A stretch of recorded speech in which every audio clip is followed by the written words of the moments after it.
सभी व्याकरण प्रेमियों को प्रणाम। आप सभी का स्वागत। और हिंदी व्याकरण के इस श्रृंखला में आज हमारी चर्चा का विषय है वाक्य शुद्धि। ठीक है, तो आप जो स्क्रीन पर देख पा रहे हैं वो शब्द दूसरा है, उस पर भी हम बात करते हैं, लेकिन जो सिलेबस में उल्लेखित टॉपिक है हमारा वो है वाक्य शुद्धि। ठीक है, तो जितने भी विद्यार्थी सुन रहे हैं कृपया ध्यान दें, वाक्य शुद्धि करनी है हमें। तो वाक्य की संरचना का जब तक हमें ज्ञान नहीं होगा तब तक हम वाक्य शुद्धि का कौशल प्राप्त नहीं कर पाएंगे। ठीक है, तो वाक्य शुद्धि तक लाने से पहले एक आयाम पर हमें और बात करनी है, और वो आयाम है आपका वाक्य विचार। ठीक है, तो दो सेक्शन में हमें इस टॉपिक को देखना है। पहले वाक्य विचार, जिसमें समूचे वाक्य के बारे में जितनी चर्चाएं हम कर सकते हैं करेंगे। ठीक है, ये हालांकि थोड़ा सा लेंथी हो सकता है, 1 से 1.5 घंटा हम इस पर बात करेंगे और फिर 1 से 1.5 घंटा हमें वाक्य शुद्धि पर लगेगा, कोई दिक्कत नहीं। लेकिन जब वाक्य विचार आपको पता चल जाएगा तब की स्थिति में यकीन मानिए आप वाक्य शुद्धि बेहतर ढंग से बेहतर तरीके से कर पाएंगे। ठीक है, तो वाक्य विचार हम शुरू कर रहे हैं, चर्चा करते हैं, बात करते हैं, लेकिन इस पर रटने में बिल्कुल मत जाना। एक एक चीज़ समझ में आ जानी चाहिए, नए की स्थिति में प्रश्न करिए। ये पूरा बिंदु जो है वाक्य विचार पूरा समझने आत्मसात करने का बिंदु है, और ये समझते आते ही ये सहज हो जाएगा। ठीक है, तो फिर से निवेदन कर दूं शुरू करने से पहले, वाक्य विचार को समझिए, रटना याद करना इसमें से क्वेश्चन नहीं आएंगे, पर बिना वाक्य विचार जाने सीखे आप वाक्य शुद्धि करने में सक्षम नहीं होंगे। ठीक है, तो इस बात पर गौर करना। इस टॉपिक को कैसे देखना है, पहले वाक्य विचार जान लेते हैं, फिर वाक्य विचार समझने के बाद वाक्य शुद्धि हम करेंगे। ठीक है, चलो वाक्य बनता कैसे है ये ज्ञान हो जाएगा, तो वाक्य में अशुद्धि ढूंढना कोई बड़ी बात नहीं रहेगी हमारे लिए। ठीक है, चलो तो वाक्य विचार हम पहले पढ़ रहे हैं। वाक्य विचार मतलब वाक्य पर विचार करना है। वाक्य इसको 5 आयाम पर देखना है। इसमें किन किन बिंदुओं पर बात करेंगे, वाक्य का परिचय परिभाषा, फिर वाक्य के अंग पर बात करेंगे। ठीक है, वाक्य के प्रकार पर बात करेंगे, वाक्य कितने प्रकार के होते हैं, एक परिचय मात्र लेंगे। ठीक है, फिर वाक्य का विश्लेषण करना हम सीखेंगे, एक वाक्य को कैसे खोल करके उसमें से अंग उपांगों को निकाल करके फेंक दें साइड में, विश्लेषण हम करना सीखेंगे। फिर 2 महत्वपूर्ण चीज़ें हैं, इनको 5 स्टार कर देता हूँ, इनको कोई मत चूक जाना कृपया करके।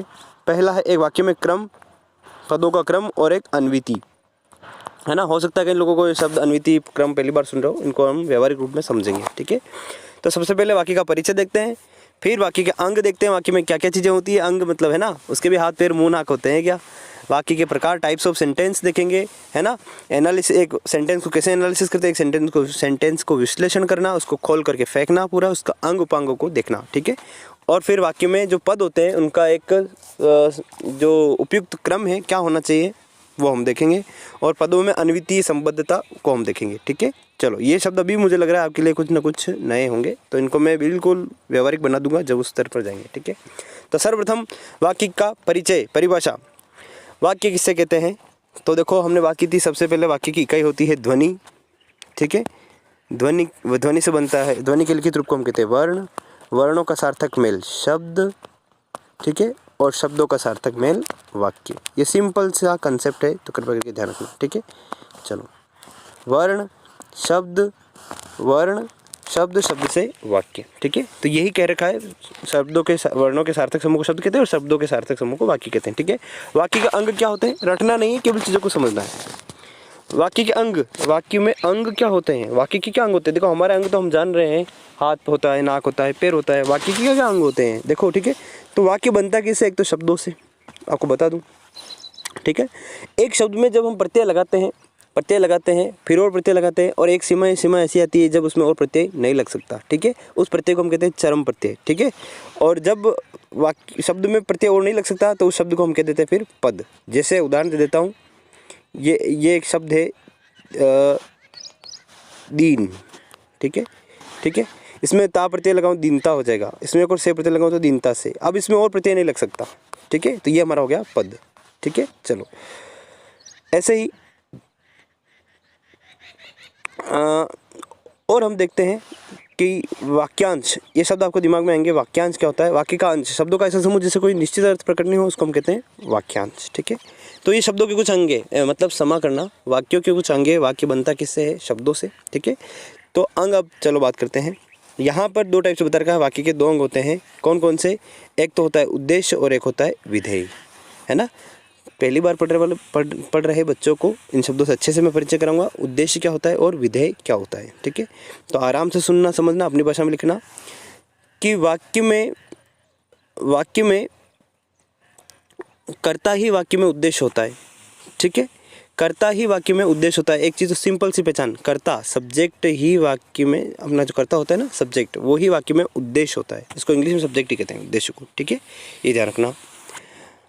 तो वाक्य में कर्ता ही उद्देश्य होता है। और सीधी सी बात कहें, अपने एक पहचान बता दूं कि वाक्य जिसके बारे में कहा गया है, वाक्य में जो कुछ कहा देते हैं ना हम, वाक्य जिसके बारे में हो, मतलब कर्ता के बारे में होता है, तो जिसके बारे में वाक्य हो वो होता है अपना उद्देश्य, ठीक है। अर्थात कर्ता ही उद्देश्य है, लेकिन कभी कभी क्या होता है, कर्ता के साथ विशेषण होते हैं, उसके विस्तारक होते हैं, तो वो सब मिला करके उद्देश्य कहा जाता है। उदाहरण से आपको बताता है, आराम से, कोई दिक्कत नहीं, देखना। जैसे उदाहरण यहाँ पर दिया भी है, मेरा भाई प्रशांत, ठीक है, धार्मिक पुस्तकें अधिक पढ़ता है। पढ़ना क्रिया है, पुस्तकें कर्म है, ठीक है ना, बात को समझना। और प्रशांत क्या है, करता है। एक चीज़ को आराम समझना, ठीक है, प्रशांत करता है। तो यहाँ पर हम देख रहे हैं इस वाक्य को, कर्ता देखा, ठीक है, पाठ कर देता हूँ मैं, कर्म देखा और क्रिया देखी। तो ये तो कर्ता वाला पार्ट है, ये कर्म वाला पार्ट है और ये क्रिया वाला पार्ट है, ठीक है। तो आराम से समझना। तो प्रशांत करता है, ये वाक्य किसके बारे में कहा गया, देखो किसके बारे में पूरा वाक्य, प्रशांत के बारे में, लेकिन प्रशांत के साथ कुछ विशेषण जुड़ा हुआ है, उसका विस्तारक जुड़ा हुआ है, वो है मेरा भाई। तो मेरा भाई प्रशांत, ठीक है, तो ये पूरा एक पद बन गया, मेरा भाई प्रशांत, ठीक है ना। तो मेरा भाई प्रशांत पूरा मिलकर के क्या कहलाएगा, उद्देश्य, ठीक है, उद्देश्य कहलाएगा। प्रशांत करता है, मेरा भाई विशेषण वाले शब्द हैं, कर्ता के विस्तारक हैं, दोनों कर्ता और कर्ता का विस्तारक मिला कर क्या कहलाता है, उद्देश्य कहलाता है, ठीक है, ये ध्यान रखना।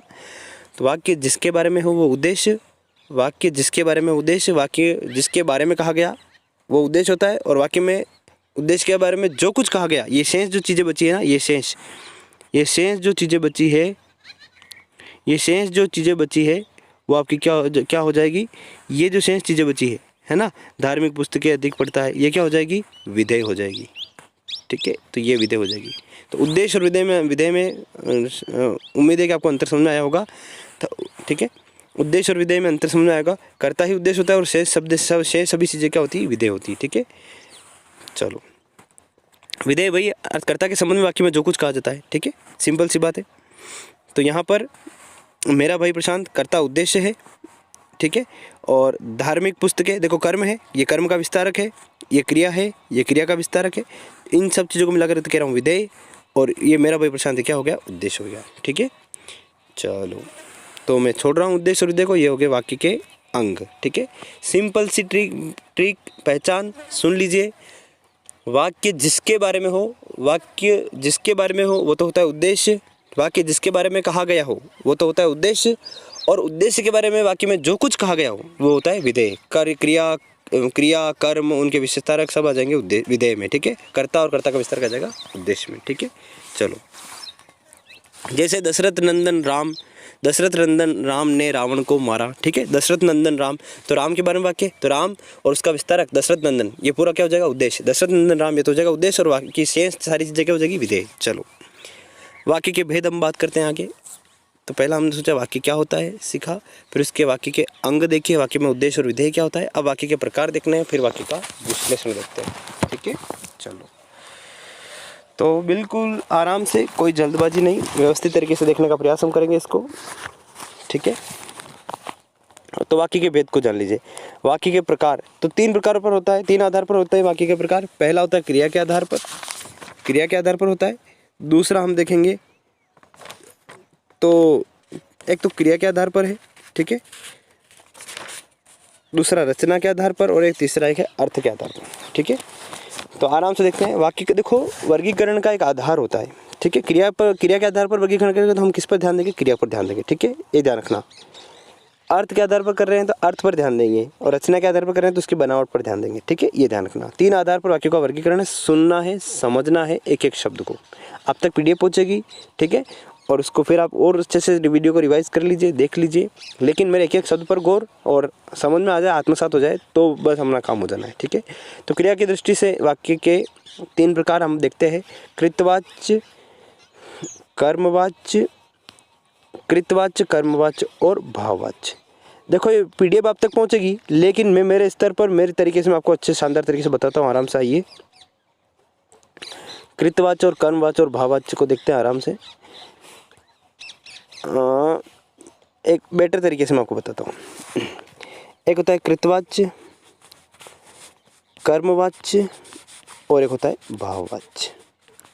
ठीक है, भाववाच्य। तो एक चीज़ यहाँ पे आप समझना कि वाक्य होता क्या है, वाक्य में क्या क्या चीज़ें होती है। एक तो होता है कर्ता, एक होता है कर्म और एक होती है क्रिया। और भी पूरक चीज़ें वगैरह सब होता है, लेकिन कारण वगैरह सब आते हैं, लेकिन कर्ता, कर्म और क्रिया, वाक्य में 3 चीज़ें होती है, कर्ता, कर्म और क्रिया। ठीक है। अब क्रिया का लिंग वचन, क्रिया के आधार पर कर रहा हूँ, तो क्रिया का जो लिंग वचन होता है या तो कर्ता के अनुसार होता है या कर्म के अनुसार होता है या दोनों के अनुसार नहीं होता है। 3 स्थिति को समझना, आराम से सुनना। क्रिया के आधार पर वाक्य का वर्गीकरण करना, तो क्रिया पर मैं आपको ले आया हूँ, मैं आपको ला रहा हूँ किस पर, क्रिया पर। ठीक है, तो पूरा ध्यान हमारा किस पर होगा, क्रिया पर। तो क्रिया का लिंग वचन जो है या तो कर्ता के अनुसार होता है, एक स्थिति पहली, दूसरी स्थिति कर्म के अनुसार होता है, तीसरी स्थिति दोनों के अनुसार नहीं होता है। ठीक है, तीनों स्थितियों बात करना।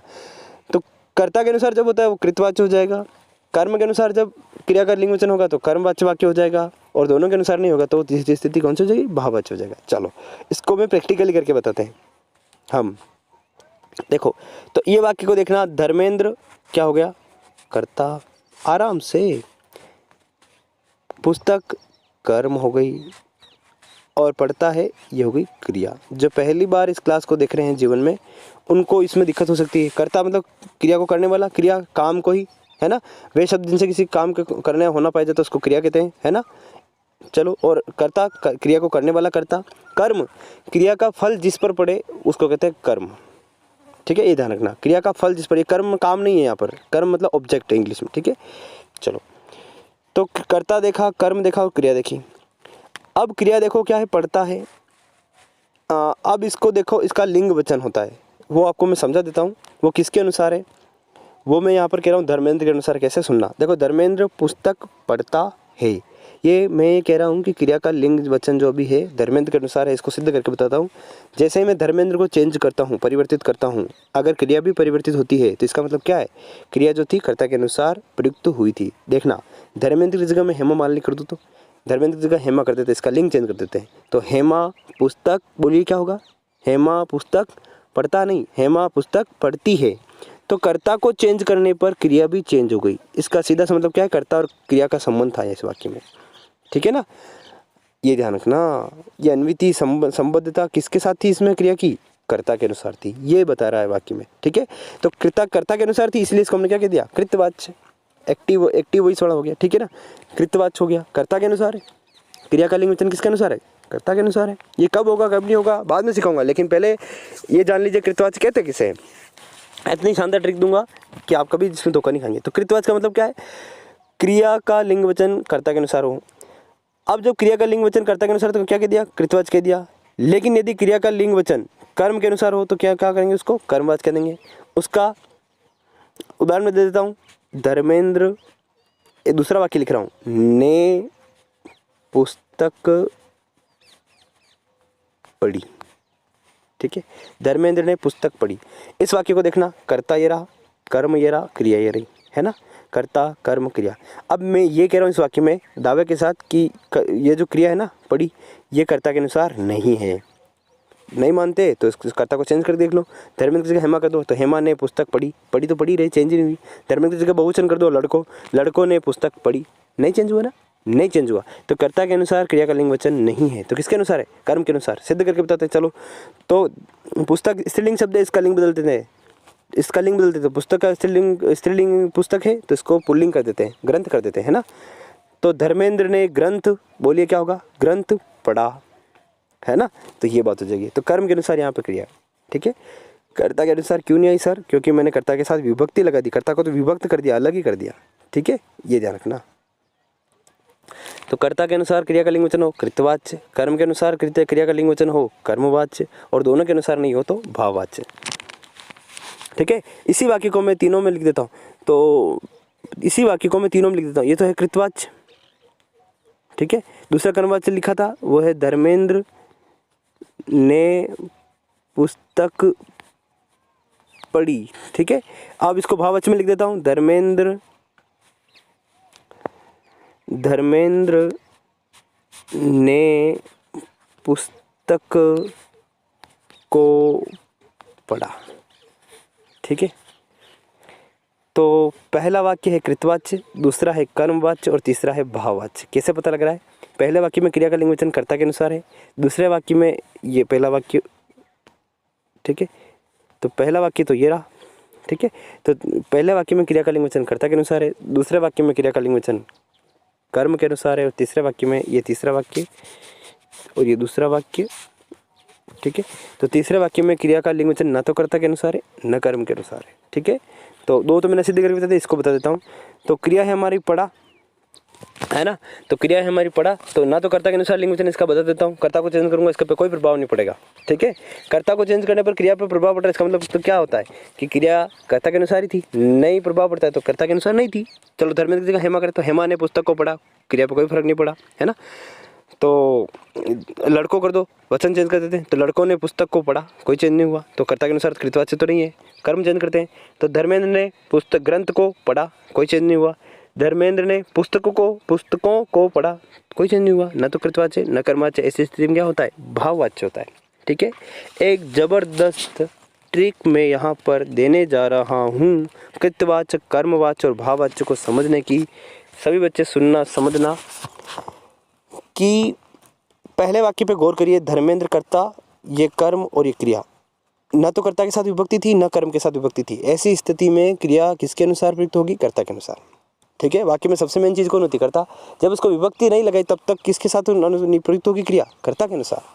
जब कर्ता के अनुसार विभक्ति लग गई, कर्ता के साथ विभक्ति लगा दी, तो कर्ता तो अलग हो गया, विभक्त कर दिया ना, इसको विभक्ति लगा दी, तब क्रिया किसके अनुसार प्रयुक्त होगी? कर्म के अनुसार, ठीक है। जब दोनों के साथ विभक्ति लग गई, देखो कर्ता के साथ विभक्ति लग गई, कर्म के साथ विभक्ति लग गई, तो क्रिया किसके अनुसार होगी? दोनों के साथ नहीं, दोनों को विभक्ति लग गई, ठीक है। ये पहचान है, सीधी सी बात, ठीक है। और प्रैक्टिकल में मैंने आपको बता दिया। तो कृतवाच्य, कर्मवाच्य और भाववाच्य, है ना। बोल करके निकल रहा हूँ, केवल आपको परिचय देना था, है ना, इसी उद्देश्य के साथ कि आपको एक समझ बनी रहे। क्रिया का लिंग वचन अगर कर्ता के अनुसार है तो वाक्य कहलाएगा कृतवाच्य। क्रिया का लिंग वचन अगर कर्म के अनुसार है तो वाक्य कहलाएगा कर्मवाच्य।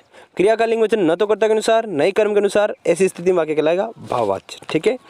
यहाँ पर उदाहरण आप देखोगे, जैसे हेमराज से पढ़ा नहीं जाता, हेमराज से पढ़ा नहीं जाता, तो कभी कभी क्या होता है, ये पहचान बता दी जाती है कई शिक्षकों द्वारा, बता दी जाती है कि क्या, कि जब वाक्य में नहीं दिखे तो इसका मतलब आप समझ जाना भाववाच्य। ये गलत बात है, ऐसा कोई पहचान याद मत रखना। असमर्थ का भाव कभी कभी दिखता भी है, लेकिन ये सदैव ऐसा नहीं होगा, ठीक है। तो ठीक है, जैसे देख लीजिए, हेमराज से पढ़ा नहीं जाता, यहाँ पर क्या होगा कि विभक्ति लग गई कर्ता के साथ, कर्ता हेमराज है तो कर्ता अनुसार तो है ही नहीं, कर्म इसमें लिख दिए ही नहीं, तो वाक्य कौन सा होगा? भाववाच्य होगा। ये बात हुई, है ना। तो हेमराज से पढ़ा नहीं जाता, तो कर्ता हेमराज है, इसकी जगह हेमराज के हेमराज है तो हेमा कर दो। हेमा से पढ़ा नहीं जाता, कर्ता को चेंज करने पर क्रिया का लिंग वचन नहीं बदला, ठीक है। हेमराज की जगह लड़कों कर दो, लड़कों से पढ़ा नहीं जाता, ठीक है। तो कर्तवाच्य नहीं है, कर्ता के अनुसार क्रिया का लिंग वचन नहीं है, कर्म तो इसमें है ही नहीं, तो वाक्य कौन सा हो गया? भाववाच्य हो गया। सीधी सी बात, समझना आगे बात, ठीक है। इसमें भावनाओं को मत खोजना, ठीक है, सीधी सी बात। इसमें तकनीकी चीज़ क्या है? तकनीकी ज्ञान ये है कि क्रिया का लिंग वचन कर्ता के अनुसार तो कृतवाच्य, कर्म के अनुसार तो कर्मवाच्य, दोनों के अनुसार नहीं तो भाववाच्य, उसमें भाव की प्रधानता रहती है, ठीक है। चलो ठीक है जी। तो ये कृतवाच्य, कर्मवाच्य और भाववाच्य क्रिया के आधार पर वाक्यों का वर्गीकरण था, है ना। अब हम देख रहे हैं अर्थ के आधार पर वाक्यों का वर्गीकरण। अर्थ के आधार पर वाक्यों का वर्गीकरण देखते हैं। तो कैसे देखेंगे? आराम से सुनना। विधान अर्थक वाक्य हैं, एक बार देख लीजिए। विधान अर्थक वाक्य हैं, निषेधात्मक वाक्य हैं, आज्ञार्थक वाक्य हैं, प्रश्नार्थक वाक्य हैं, इच्छार्थक वाक्य हैं, संदेहार्थक वाक्य हैं, संकेतार्थक वाक्य हैं, विस्मय बोधक वाक्य हैं। तो इन नामों को जब अपन ढंग से देखेंगे ना, तो हमारा सारा भ्रम दूर हो जाना है। हमें वाक्यों का वर्गीकरण करना है, किस आधार पर? अर्थ के आधार पर वाक्य को पढ़ना है और क्या अर्थ निकल के आ रहा है, ठीक है, वही वाक्य का एक प्रकार हो जाएगा, ठीक है। विधान मतलब क्या होता है? होना, करना, ठीक है ना। तो जिस वाक्य में किसी बात का होना पाया जाता है उसे विधान अर्थ वाक्य कहते हैं, ठीक है। तो भूपेंद्र खेलता है, किसी बात का सामान्य सा वाक्य है जिसमें किसी बात का होना पाया जाता है, ये खेलता है, ये सोता है, ये पढ़ता है, ये गाता है, ऐसा, ठीक है। तो ये विधान अर्थक वाक्य। निषेधात्मक वाक्य क्या होगा? नाम से क्लियर हो रहा है, निषेध मनाही का, है ना। निषेध मतलब किसी बात के न होने का, मनाही का ऐसा भाव हो, ठीक है, नहीं होने का भाव हो, निषेध का भाव हो, तो निषेधात्मक वाक्य हो जाएगा। जैसे नीता घर पर नहीं है, ठीक है, ये बात है। आज्ञार्थक वाक्य, नाम से क्लियर हो रहा है। आज्ञा, आदेश, उपदेश का बोध हो। जिस वाक्य में किसी अन्य के द्वारा आज्ञा, उपदेश और आदेश का बोध हो, जैसे वर्षा तुम गाना गाओ, तुम सो जाओ, तुम खाओ, है ना, ऐसा, ये आज्ञार्थक वाक्य। प्रश्नार्थक वाक्य, जिस वाक्य में प्रश्नात्मक भाव प्रकट हो। ठीक है, देख लो इसको, कौन गाना गा रही है, कौन कौन जोर जोर से रो रहा है, पूछना बस, ठीक है ना, वहाँ कौन खड़ा है, ऐसे। इच्छार्थक वाक्य, जिस वाक्य में इच्छा, आशीर्वाद के भाव का बोध हो। कभी कभी करते हैं ना, इच्छा प्रकट करते हैं, आशीर्वाद देते हैं, ठीक है, तो देख लीजिए, भगवान करे तुम्हारा भला हो, ठीक है ना, जुग जुग जियो, ऐसे, है ना, कहते हैं ना, दूधो ना पूतो फुलो, ऐसे वाक्य क्या हो गए, इच्छार्थक वाक्य हो जाते हैं। चलो, हम इच्छा प्रकट करते हैं भगवान और आशीर्वाद का भाव का बोध होता है इन वाक्यों से। ठीक है, नाम से क्लियर हो। संदेह, जिस वाक्य में किसी संभावना है, संदेह का बोध हो। परिभाषा, ये नाम ही क्लियर कर देंगे अपनी, ठीक है ना। चलो, तो जिस वाक्य में किसी संभावना या संदेह का बोध हो तो क्या हो जाएगा, संदेहार्थक वाक्य हो जाएगा। जैसे जैसे उन दोनों में से जाने कौन खेलेगा, है ना, शायद आज वर्षा होगी, ऐसा, ये संदेहार्थक वाक्य। ठीक है, संकेत अर्थक वाक्य, जिस वाक्य में संकेत या शर्त का बोध हो, ध्यान रखना, संकेत या शर्त का बोध हो, उसे संकेतार्थक वाक्य कहते हैं। ठीक है, संकेत देना, सीधी सी बात है। जिस वाक्य के माध्यम से हम कोई संकेत देते हैं, यदि तुम पैसे दो तो मैं चलूँ, ठीक है ना, यदि तुम पैसे दो तो मैं चलूँ, दूसरों का भला करोगे तो तुम्हारा भी भला होगा। ठीक है, तो ये संकेत है, देखो, दूसरों का भला करोगे तो तुम्हारा भी भला होगा, तो इसमें संकेत दिया गया तुम भी भला करो, मतलब दूसरों का। ठीक है, सीधी सीधी नहीं कहा गया, दूसरों को भला करोगे तो तुम्हारा भी भला होगा, ऐसा।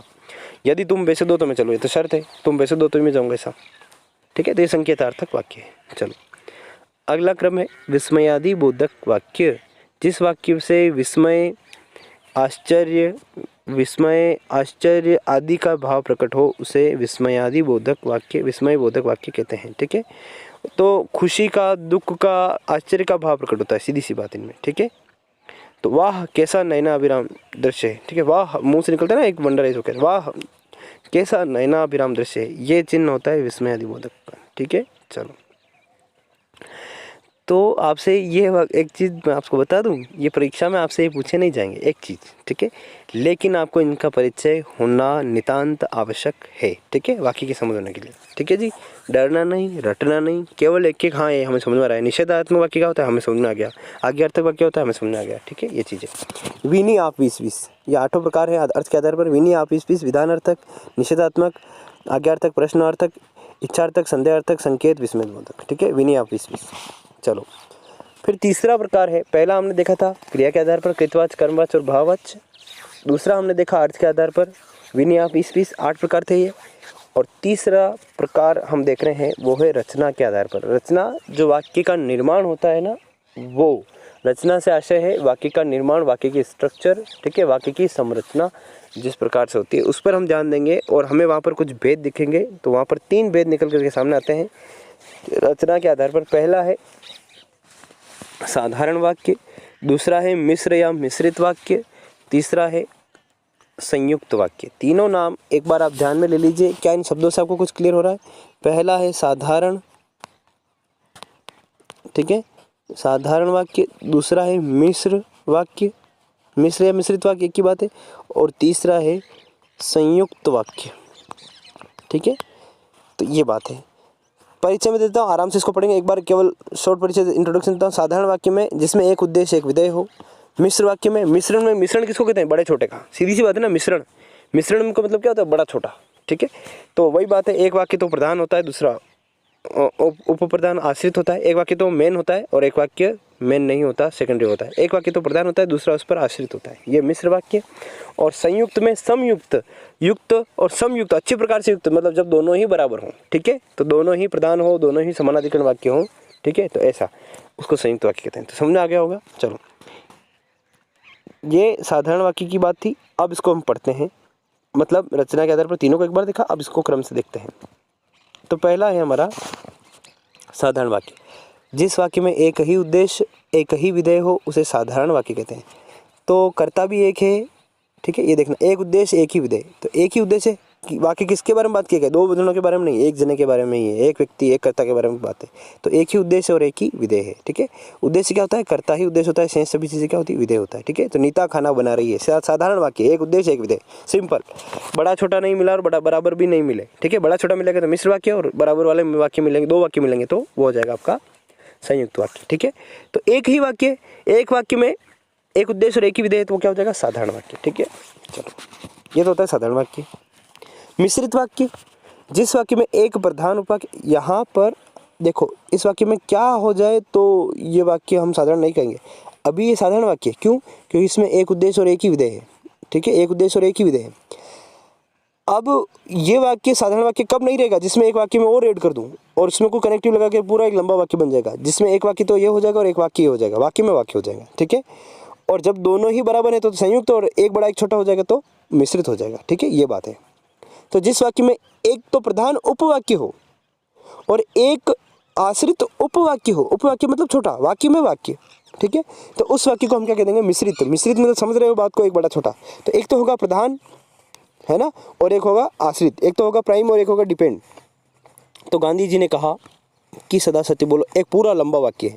इस वाक्य को हम ढंग से देखें ना, तो इस वाक्य को हम ढंग से देखें तो दो वाक्य बन रहे हैं। एक तो गांधी जी ने कहा सदा सत्य बोलो, दो वाक्य बन रहे हैं। मेनली एक पूरे लंबे पार्ट, लंबे सेंटेंस के ही पार्ट है, तो इन दोनों को हमने कह दिया उपवाक्य। ठीक है, और इन दोनों में से जो मेन है उसको तो मैं कह रहा हूँ प्रधान, और जो इस पर डिपेंड है प्रधान पर, उसको हम कह रहा हूँ आश्रित। इस पर डिपेंड है आश्रित। ठीक है जी, तो गांधी जी ने कहा, ये तो है प्रधान वाक्य। प्रधान वाक्य किसको कहेंगे और बताता हूँ अच्छे से टेक्निकली। ये तो केवल मैं, मेरे जो नए बच्चे हैं उन तक मेरी बात पहुँचने के लिए, बाकी तकनीकी रूप से बात करेंगे। ठीक है, आराम से सुनना। गांधी जी ने कहा कि, ये है ना, कि सदा सत्य बोलो। ठीक है, तो पूरे वाक्य को हम देखते हैं तो हमें पता लग रहा है कि वाक्य किसके बारे में कहा गया है यार? गांधी जी के बारे में कहा गया है। ठीक है, ये ध्यान रखना। तो प्रधान वाक्य किसको कहते हैं? जिस वाक्य में मुख्य उद्देश्य हो। तो मुख्य उद्देश्य कौन है? गांधी जी। ठीक है, उसको तो कह रहे हैं प्रधान वाक्य। प्रधान उपवाक्य, तो ये तो हो गया प्रधान उपवाक्य। शेष जो बचा हो क्या हो गया? इस पर आश्रित है ना। सदा सत्य बोलो का कोई मतलब नहीं है। ठीक है, किसके इतर? गांधी जी के इतर। गांधी जी के अभाव में इसका कोई अर्थ नहीं जाएगा। ठीक है, तो ये आश्रित है गांधी जी पर, इस पहले वाले वाक्य पर। ठीक है, ये ध्यान रखना। तो गांधी जी ने कहा कि सदा सत्य बोलो, ये मिश्रित वाक्य का उदाहरण है। इसमें हम देख रहे हैं कि गांधी जी ने कहा, इसमें हम देख रहे हैं कि गांधी जी ने कहा और सदा सत्य बोलो दो उपवाक्य हैं जो की द्वारा जुड़े हुए हैं, है ना, और एक पूरा लंबा वाक्य बनता है। ठीक है, तो गांधी जी ने कहा ये प्रधान उपवाक्य है। क्यों? क्योंकि इसमें मुख्य विधेय है, मुख्य उद्देश्य और मुख्य विधेय जिसमें होते हैं। मुख्य उद्देश्य वाक्य पूरा जिसके बारे में हो, है ना, तो मुख्य उद्देश्य गांधी जी हैं, वो किस वाक्य में? इसमें इसीलिए इसको क्या कहा? प्रधान उपवाक्य। और जो इस पर निर्भर है उसको हमने क्या किया? आश्रित उपवाक्य। ठीक है, तो यह है मिश्रित उपवाक्य, मिश्रित वाक्य। तो प्रधान और आश्रित उपवाक्य आपको समझ में आगे होंगे। हाँ, तो ये आश्रित उपवाक्य जो होते हैं ना, कृपया करके इसको सुनना आराम से, और भी अच्छी चीज़ें सुनने को मिलेगी, जानने को मिलेगा। लंबा हो जाए, लेंथी हो जाए, कोई दिक्कत नहीं, लेकिन नॉलेज हमें मिलने वाला है, तो इसलिए भविष्य में आपको बड़ा ये सम्मान दिलाएगा, बड़े पद और प्रतिष्ठा दिलाएगा। तो इस नॉलेज को स्वागत करना। ये वाक्य है गांधी जी ने कहा कि सदा सत्य बोलो। इसी वाक्य को समझना। ये तो है, यहाँ से दो पार्ट है। ये तो प्रधान उपवाक्य, ये है आश्रित उपवाक्य।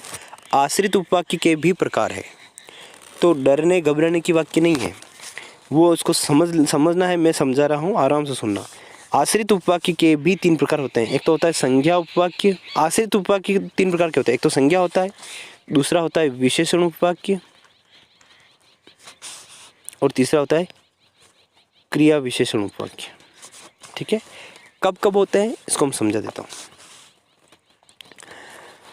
संज्ञा उपवाक्य, जब किसी आश्रित उपवाक्य का प्रयोग, एक आश्रित उपवाक्य को मैं संज्ञा उपवाक्य कब कहूँगा? जब उसका प्रयोग किसी संज्ञा के स्थान पर हो। उसकी पहचान है की से प्रारंभ होते हैं। ठीक है, उसकी पहचान है की से प्रारंभ होते हैं, ये बात ध्यान रखना। ठीक है, संज्ञा के स्थान पर प्रयुक्त हो। ठीक है, ये ध्यान रखना।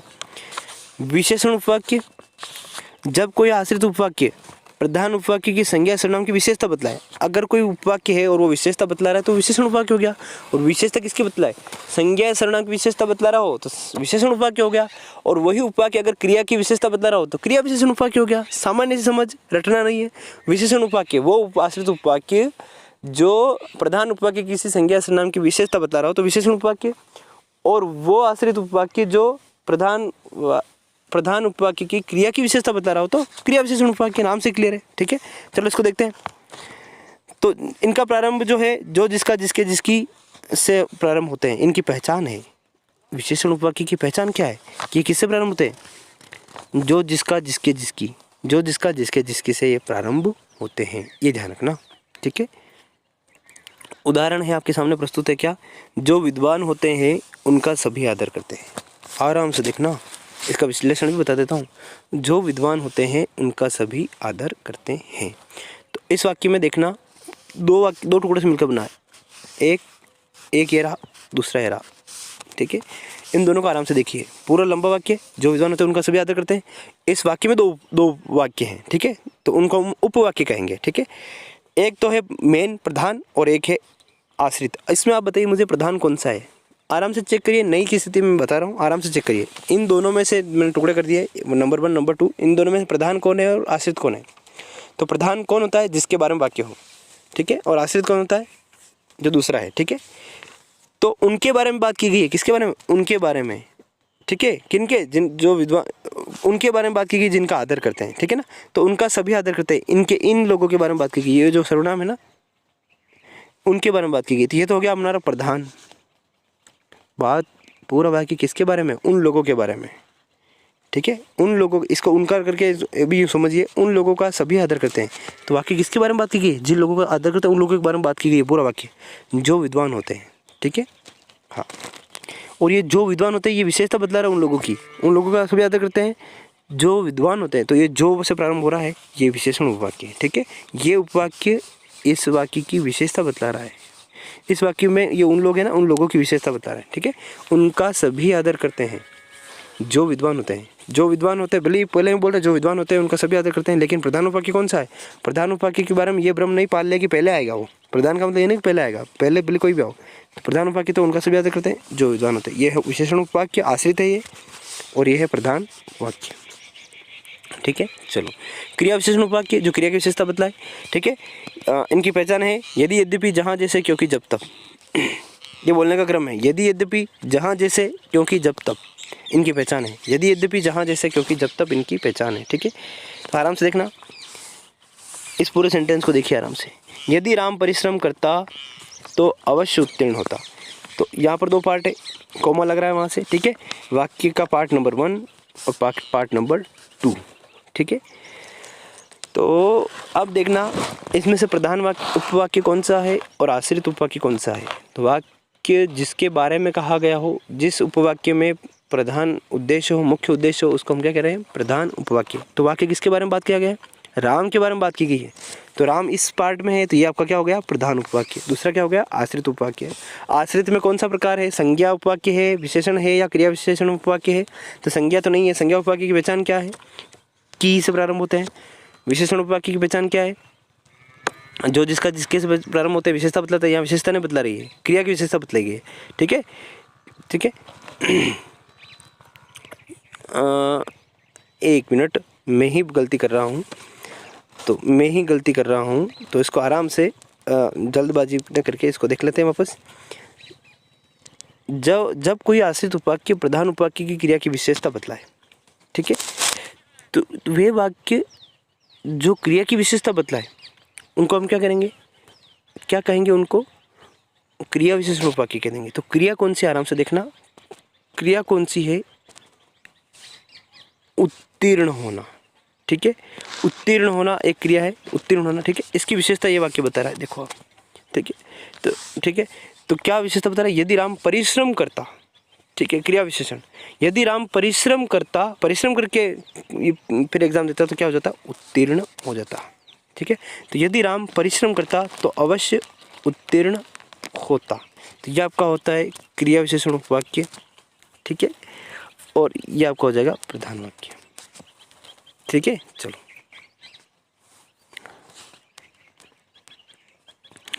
तो ये आपका था मिश्र वाक्य। मिश्र वाक्य को मैं एक बार इन ब्रीफ बता देता हूँ। क्या मिश्र वाक्य किसको कहते हैं? जिसमें एक प्रधान उपवाक्य हो, एक आश्रित उपवाक्य हो। प्रधान उपवाक्य किसको कहेंगे? जिसमें मुख्य उद्देश्य मुख्य विधेय हो। ठीक है, आश्रित उपवाक्य किसको कहेंगे? जो प्रधान उपवाक्य के आश्रित रहता हो, डिपेंड रहता हो उस पर। ठीक है, इसमें 3 प्रकार है, संज्ञा उपवाक्य, विशेषण उपवाक्य, क्रिया विशेषण उपवाक्य। संज्ञा उपवाक्य पहचान की से प्रारंभ होते हैं, विशेषण जो जिसका जिसके जिसकी से प्रारंभ होते हैं, क्रिया विशेषण यदि यद्यपि जहाँ जैसे क्योंकि जब तब से प्रारंभ होते हैं। ठीक है, हाँ, तो इस वाक्य में अगर आपको कोई डाउट हो रहा है तो मैं आपको और क्लियर कर दूँ। डाउट तो वैसे शायद हो रहा हो, मुझे ऐसा लग रहा है। तो ये पार्ट 1 पार्ट 2। ठीक है, डाउट ये हो सकता है कि सर प्रधान उपवाक्य को पहचानने में समस्या हो सकती है। तो ये राम है, ये राम है, ठीक बात है, ठीक बात है। लेकिन मुख्य उद्देश्य मान सकते हो इसमें, लेकिन ये वाक्य किसके बारे में बात की गई? राम के बारे में, ठीक बात है। लेकिन पूरा वाक्य किसके बारे में बात किया गया? उत्तीर्ण होने के बारे में। ठीक है, ये ध्यान रखना, वाक्य किसके बारे में होना, किस पर जोर है इस वाक्य में? उत्तीर्ण होने पर। ठीक है, ये कंडीशन यदि परिश्रम करता तो अवश्य उत्तीर्ण होता, तो उत्तीर्ण होने पर जोर है इस वाक्य में। ठीक है, तो आश्रित वाक्य यदि राम परिश्रम करता, ठीक है, तो अवश्य उत्तीर्ण होता। चलो आगे बढ़ते हैं। संयुक्त वाक्य, जिस वाक्य में 2 या 2 से अधिक साधारण वाक्य, प्रधान उपवाक्य या समानाधिकरण उपवाक्य किसी संयोजक शब्द से जुड़े हो तो उसे संयुक्त वाक्य कहते हैं। मिश्र वाक्य और संयुक्त वाक्य में क्या भेद है? देखो, साधारण वाक्य तो है कि भाई एक ही वाक्य है, उसमें और उपवाक्य नहीं है, तो साधारण वाक्य। ठीक है, मिश्र वाक्य में ये पूरा लंबा सेंटेंस है। ठीक है, इसमें एक दो उपवाक्य, एक उपवाक्य और 2 उपवाक्य, 2 उपवाक्य छोटे छोटे वाक्य को मिलकर के एक पूरा वाक्य बनता है। ठीक है, लेकिन एक तो खास होता है, प्रधान होता है, और एक इसमें दूसरे पर डिपेंड होता है, ये तो होता है मिश्र वाक्य। लेकिन संयुक्त वाक्य क्या होता है कि दोनों ही बराबर होते हैं, पहला और दूसरा दोनों जो उपवाक्य है ना, दोनों ही बराबर होते हैं। मिश्रित उपवाक्य में तो क्या होता है, एक प्रधान होता है और एक छोटा होता है, एक बड़ा और एक छोटा होता है। एक प्रधान, एक का वजन ज़्यादा होता है, प्रभाव ज़्यादा होता है, एक प्रधान होता है, एक आश्रित होता है। लेकिन संयुक्त में क्या है, समयुक्त, अच्छे प्रकार से युक्त कब होंगे? जब दोनों ही बराबर होते हैं। मिश्रित में ये समझ, मिश्रित की ये संयुक्त की ये पहचान है कि दोनों ही उपवाक्य क्या होते हैं, दोनों ही उपवाक्य क्या होते हैं? बराबर होते हैं। ठीक है, दोनों ही साधारण होते हैं, दोनों ही या दोनों ही प्रधान होते हैं या दोनों ही समानाधिकरण होते हैं। दोनों ही समानाधिकरण मतलब क्या? दोनों ही समान अधिकार रखते हैं। ठीक है, चलो संयोजक शब्द कौन से होते हैं? और एव या तथा अथवा लेकिन किंतु परंतु बल्कि अतः। और एव या तथा अथवा लेकिन किंतु परंतु बल्कि अतः, इनको हम कहते हैं संयोजक शब्द, कनेक्टिव। ठीक है, चलो उदाहरण देखते हैं संयुक्त का। संयुक्त का पहचान क्या है? दोनों 2 उपवाक्यों से मिलकर बना होगा, दोनों ही बराबर होते हैं, ये संयुक्त। ठीक है, वाक्य को देखना, भरत आया किंतु भूपेंद्र चला गया। 2 पार्ट है, पार्ट 1 पार्ट 2। ठीक है, पार्ट 2। तो भरत आया और यहाँ पे कनेक्टिव वर्ड लगा हुआ किंतु, और एवया तथा अथवा लेकिन किंतु परंतु बल्कि अतः। ठीक है, ये कनेक्टिव वर्ड्स होते हैं। ये तो कनेक्टिव वर्ड है। भरत आया एक वाक्य, भूपेंद्र चला गया दूसरा वाक्य। अब आप देखिए, वाक्य 1 उपवाक्य 1 और उपवाक्य 2 दोनों ही बारे में बात की गई है। इस पूरे वाक्य में किसके बारे में बात की गई है? भरत के बारे में या भूपेंद्र के बारे में? नहीं सर, दोनों के बारे में बात की गई है। ठीक है ना, इसीलिए दोनों ही वाक्य प्रधान है, दोनों ही समान अधिकार वाक्य हैं, दोनों ही समान अधिकार रखते हैं। ठीक है, तो भरत आया किंतु भूपेंद्र चला गया, तो ये भी प्रधान है और ये भी प्रधान है, दोनों के बारे में बात की गई है। ठीक है जी, ये ध्यान रखना। इसीलिए ये वाक्य क्या हो गया? संयुक्त वाक्य हो गया। ठीक है, चलो तो चर्चा थोड़ी गति के साथ की मैंने, चूँकि ये इसके आप नोट्स न भी बनाए तो चलेगा, आप इसको समझ के निकलना है वाक्य विचार वाला टॉपिक को। इसके आधार पर क्रम और अनुवृत्ति को तो नितांत जानना आवश्यक है, उसके आधार पर ही आपकी वाक्य शुद्धि पूरी खड़ी होगी। पूरी वाक्य शुद्धिकरण की जो मंजिल है, इमारत है, वो किस पर खड़ी है? वाक्य विचार पर। तो इसलिए इसका परिचय बड़ा आवश्यक है, इसको रटना मत। अब आप जब बैठ करके एक वीडियो को बंद करके रिवाइज करोगे दिमाग में क्या क्या पढ़ा, तो ज़रूरी नहीं आपको पूरा वो याद आए। तो ऐसा करने से आपके ऊपर प्रेशर आएगा और इसकी आवश्यकता भी नहीं। ठीक है, पर जब आपके सामने एक नाम में लिख दूं कि भैया निषेधार्थक वाक्य क्या है, तो हाँ पता लग जाएगा। निषेधार्थक मतलब जिसमें निषेधार्थक अर्थ, निषेध का अर्थ करने वाला, निषेध का अर्थ का बोध करने वाला, ये नाम से क्लियर हो रहा है, तो वहाँ पे आपको रटने की आवश्यकता नहीं है। कृतवाच, कर्मवाच और भाववाच। कर्तवाच, कर्मवाच, भाववाच पहले तो ये पता होना चाहिए कि है क्या, क्रिया के आधार पर वाक्यों का वर्गीकरण है। ठीक है, कृतवाच कर्ता के अनुसार क्रिया हो, कृतवाच कर्म के अनुसार क्रिया हो, कर्मवाच दोनों के अनुसार नहीं हो तो भाववाच। ऐसा केवल एक समझ बननी चाहिए। ठीक है, जहाँ समझ में नहीं हो आया हो, आप वाकई में बिल्कुल आपको कमेंट करके पूछना चाहिए। ठीक है, चलो तो इसी क्रम में आज हमें देखना है अगला क्या। अब अगला जो देखना है वो है विश्लेषण। ठीक है, वाक्य विश्लेषण पर हम बात करते हैं आराम से। तो रचना के आधार पर बने वाक्य को उनके अंगों सहित पृथक करना। एक वाक्य दिया हमने, तो पहले तो हमने जाना वाक्य किससे किसे हैं, वाक्य में क्या क्या होता है, ठीक है, वाक्य कितने प्रकार के होते हैं, ये 3 स्तर पर हमने जाना। अब चौथा स्तर हम जान रहे हैं वाक्य का विश्लेषण। एक वाक्य हमें दे देगा पूरा, देंगे हमें पूरा, उस वाक्य को खोल करके देखना, उसके एक एक अंग को निकाल करके देखना, ये होगा वाक्य का विश्लेषण, उसका विश्लेषण करना, ठीक है। चलो पहले संश्लेषण पर हम ध्यान दे रहे थे, अब विश्लेषण पर, ठीक है। संश्लेषण मतलब वाक्य को बनाना, है ना, वाक्य की रचना को जानना, अंग उपांगों से परिचय करना। अब विश्लेषण वाक्य का एक बने बनाए वाक्य को तोड़ करके फेंकना। पहले तो वाक्य को बनाना, दूसरे वाक्य को बने बनाए वाक्य को तोड़ करके फेंकना, ठीक है। चलो तो वाक्य को विश्लेषण कैसे करते हैं, देखो जितने भी हमने प्रकार देखे वाक्य के प्रकार अभी जो देखे थे ना, रचना के आधार पर जो बने हुए हैं, रचना के आधार पर उनको हम तोड़ेंगे ना, अर्थ के आधार पर तो वो तो वाक्य ही है, ठीक है। तो रचना पर ज्ञान नहीं दिया था, अब रचना बना कैसे, बने को बिगाड़ना है। तो रचना के आधार पर जो वाक्य थे साधारण, मिश्र और संयुक्त, तीनों का विश्लेषण करके देखते हैं, ठीक है। तो एक वाक्य हमारे सामने प्रस्तुत है, मेरा भाई प्रशांत धार्मिक पुस्तकें बहुत पढ़ता है। 1 मिनट। तो देखो साधारण वाक्य का वाक्य विश्लेषण तो क्या होता है, उसमें केवल उद्देश्य और विधेय बताना ही रहता है, तो वो कोई दिक्कत नहीं है, ठीक है। उद्देश्य और विधेय बताना ही रहता है। जैसे राम पढ़ता है, राम पढ़ता है, इसका विश्लेषण करना है तो क्या, राम उद्देश्य है और पढ़ता है विधेय है, बस। दशरथ नंदन राम पढ़ता है, एक बात समझना, दशरथ नंदन राम पढ़ता है तो इसमें उद्देश्य क्या है, दशरथ नंदन राम उद्देश्य, ठीक है। दशरथ, उसमें हम बता देंगे भैया दशरथ नंदन उसका राम करता है, और दशरथ नंदन राम क्या है, दशरथ नंदन क्या है, कर्ता का विस्तारक है, ठीक है। और पढ़ता है, ये क्या हो जाएगा आपका, क्रिया हो जाएगी। चलो आगे बात करते हैं। तो अब दूसरा वाक्य आपके सामने प्रस्तुत है, मेरा भाई प्रशांत धार्मिक पुस्तकें अधिक पढ़ता है। ये साधारण वाक्य है, मेरा भाई प्रशांत धार्मिक पुस्तकें अधिक पढ़ता है। तो इसमें एक एक चीज़ को देखना है, पहले क्या देखना है, 2 पार्ट में, एक बार देखना उद्देश्य और एक देखना है विधेय, ठीक है। 2 पार्ट में इसका विश्लेषण, उद्देश्य और विधेय।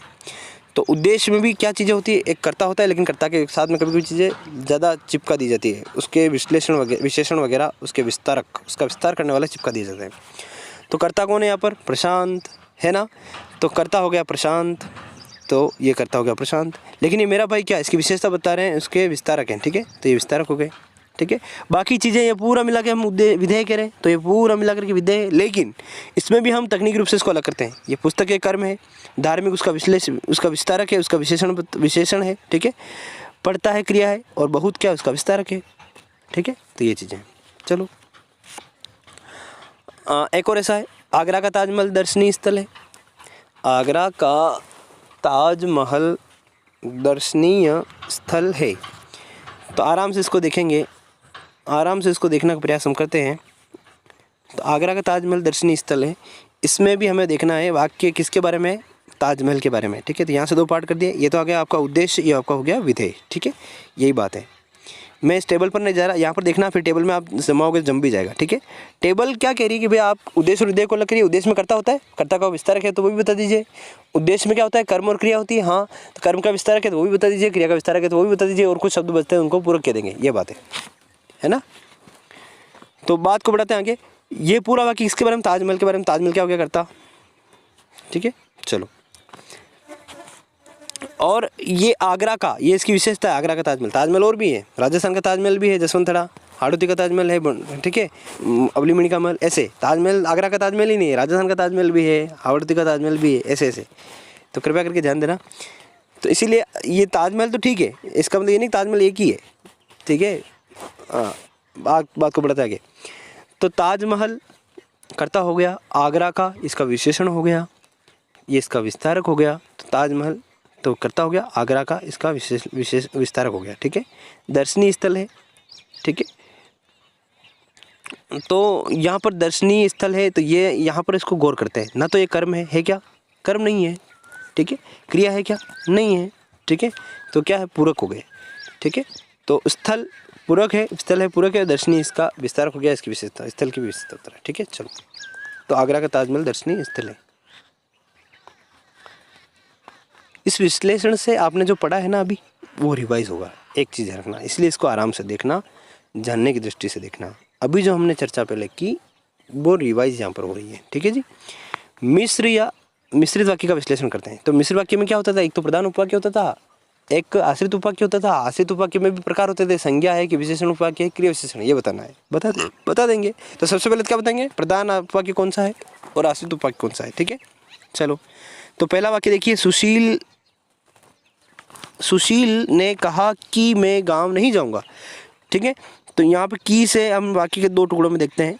ठीक है, अब देखना पूरा वाक्य किसके बारे में कहा गया है, सुशील के बारे में। तो ये जो टुकड़ा है, पहला टुकड़ा ये तो हो गया प्रधान, ये दूसरा क्या हो गया, आश्रित। ठीक है, तो प्रधान उपवाक्य सुशील ने कहा, की के बाद जो वाक्य वो आश्रित उपवाक्य हो गया। ठीक है, अब हमें ये पहचान होता नहीं है कि ये आश्रित उपवाक्य जो है वो कौन से प्रकार का है, संज्ञा है कि विशेषण उपवाक्य है, क्रिया विशेषण है। तो संज्ञा उपवाक्य, क्यों, क्योंकि इसकी है ना, ये संज्ञा के स्थान से प्रयुक्त हो रहा है ना, ये मैं से प्रयुक्त हो रहा है ना, इसीलिए।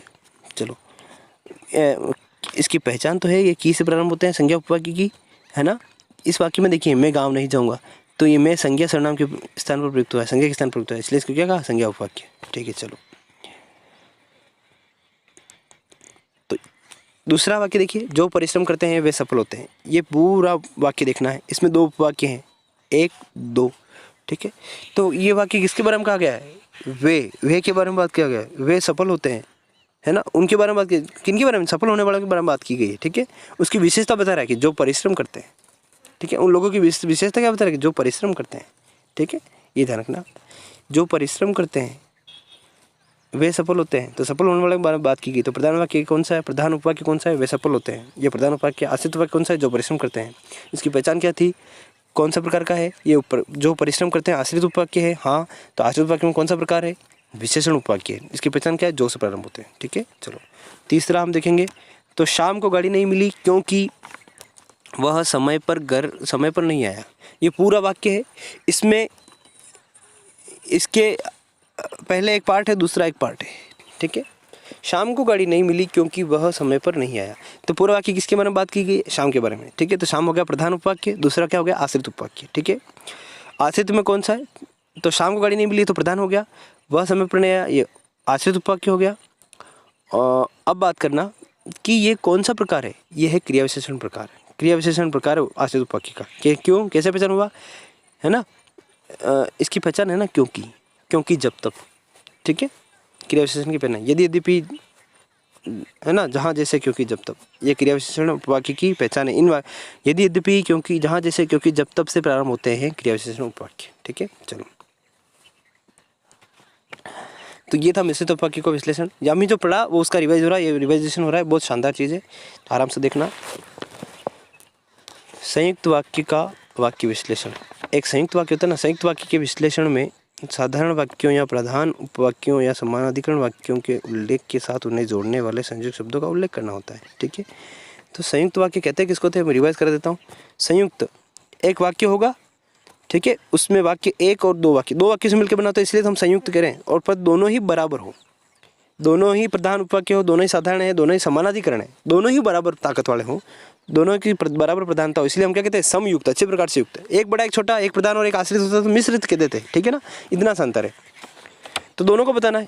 तो यहाँ पर उसका विश्लेषण करेंगे। पहले वाक्य का उदाहरण है, कृष्ण बांसुरी बजाते थे और राधा नाचती थी। तो कृष्ण बांसुरी बजाते थे और राधा नाचती थी, वाक्य किसके बारे में, कृष्ण के बारे में है क्या, कि राधा के बारे में, नहीं, कृष्ण के बारे में भी है, राधा के बारे में भी है, दोनों की प्रधानता है।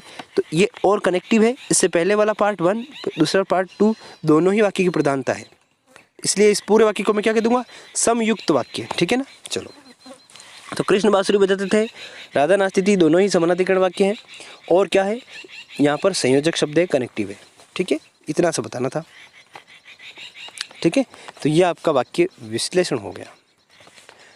ये हमने बहुत अच्छे तरीके से वाक्य के कई आयामों पर हमने चर्चा कर ली है वाक्य विचार में। ठीक है, तो एक बार हमारी जो अभी तक की चर्चा रही है उसको मैं ब्रीफ में बताता हूँ विथिन 30 सेकंड।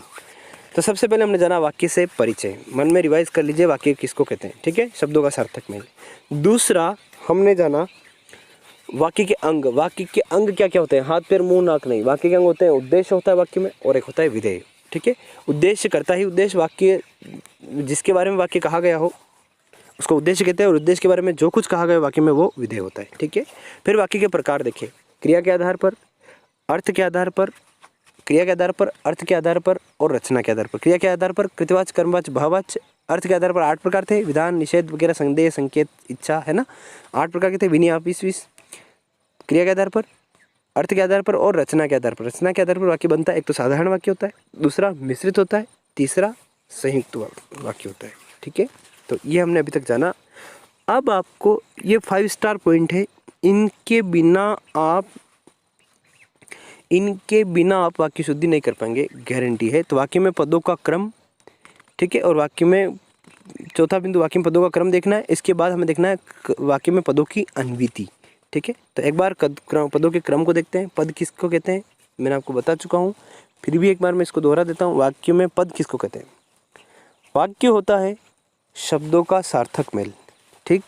लेकिन शब्द में जब प्रत्यय जुड़ते हैं और एक शब्द में जब प्रत्यय और नहीं जुड़ सकते, तब वो शब्द क्या कहलाता है? पद कहलाता है। ठीक है, कई बार जगह ये बात कर ली जाती है कि शब्द ही पद होते, वाक्य शब्द का जब वाक्य में प्रयुक्त करते हैं वो पद हो जाता है, ऐसा भी आप मान सकते हैं। ठीक है, लेकिन उपयुक्त वर्ण उस पहचान नहीं है पद की है। ठीक है, लेकिन जनरली पहचान के लिए ठीक बात है कि शब्द जब वाक्य में प्रयुक्त होते हैं उसको हम पद कहते हैं। ठीक है, ये संपूर्ण व्याख्या नहीं है पद की, लेकिन ठीक है पहचान के लिए। तो वाक्य में जो शब्द होते हैं उनका सही क्रम क्या होना चाहिए? ठीक है, शब्द अलग चीज़ है, पद अलग चीज़ है, लेकिन चलो वाक्य में जो पद होते हैं उनका क्रम क्या होना चाहिए?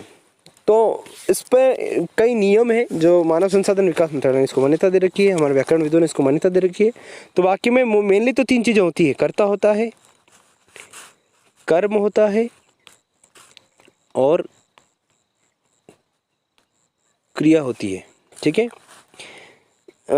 इसका मैं एक उदाहरण दे देता हूँ आप लोगों को। कर्ता, कर्म, क्रिया, जो पहली बार पढ़ रहे हैं उनके लिए ठीक हो जाएगा। जैसे नाथू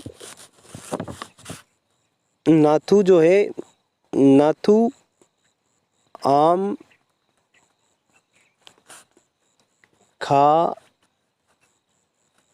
रहा है, नाथू आम खा रहा है। ठीक है, तो सबसे पहले आपको जो समझ आ जाएगी वो आ जाएगा आपको क्रिया, कि खा रहा है, ये क्या होगी? क्रिया होगी। ठीक है, ठीक है, क्रिया को करने वाला हो जाएगा आपका कर्ता। ठीक है, जो बचा वो कर्म होगा जरूरी नहीं। ठीक है, इसका मतलब है जो बचा वो कर्म होगा। ठीक है, तो क्रिया किसको कहते हैं? जिस शब्द से हमें किसी कार्य के करने या होना पाया जाता है उसको हम कहते हैं क्रिया। काम करना, एक्शन इज, है ना, करना, कुछ करना, वो क्रिया। क्रिया को करने वाला कर्ता हो जाएगा। ठीक है, और क्रिया का फल जिस पर पड़े उसको हम कहते हैं कर्म। कर्म क्या होता है कि हम शुद्ध हिंदी में कभी कभी क्या कहते हैं, कर्म को काम के अर्थ में उसका अर्थ ले लेते हैं। तो ये आपको कभी कभी कन्फ्यूजन कर सकता है। जो पहली बार हिंदी पढ़ रहे हैं, जो पढ़ते रहते हैं उनको कोई दिक्कत नहीं वैसे। ठीक है, तो कर्म काम ना होकर के कर्म होता है इंग्लिश में ऑब्जेक्ट, जिस चीज़ पर क्रिया का प्रभाव पड़े। तो देखो कैसे प्रभाव पड़ा बता देता हूँ। नाथू आम खा रहा है, तो दिमाग में एक फ़ोटो चलाई है, एक नाथू है जो आम खा रहा है। ठीक है, आ रहा है क्या फ़ोटो? ठीक है, ये खाने का जो काम हो रहा है ना, इसका प्रभाव किस पर पड़ रहा है? ये है ना, देखो ना, 2 मिनट पहले आम कैसा था और 2 मिनट बाद आम कैसा हो गया, 3 मिनट बाद आम कैसा हो गया, 4 मिनट बाद। तो क्रिया जो खाने का काम हो रहा है किस पर प्रभाव पड़ रहा है? इफेक्ट किस पे हो रहा है उसका? आम पर हो रहा है। तो आम क्या हो गया आपका? कर्म हो गया। तो ये चीज़ें, ठीक है ना। तो जिस चीज़ पर क्रिया का, जिस वस्तु पर, जिस व्यक्ति पर क्रिया का प्रभाव पड़े, जिस वस्तु पर व्यक्ति पर क्रिया का प्रभाव पड़े, वो आपका क्या हो जाएगा? कर्म हो जाएगा। ठीक है, चलो, तो नाथू आम खा रहा है। ठीक है, वैसे अगर ये, ठीक है, ध्यान रखना। चलो, तो कर्ता, कर्म और क्रिया, अगर यही वाक्य ऐसा होता, ये उपयुक्त क्रम है।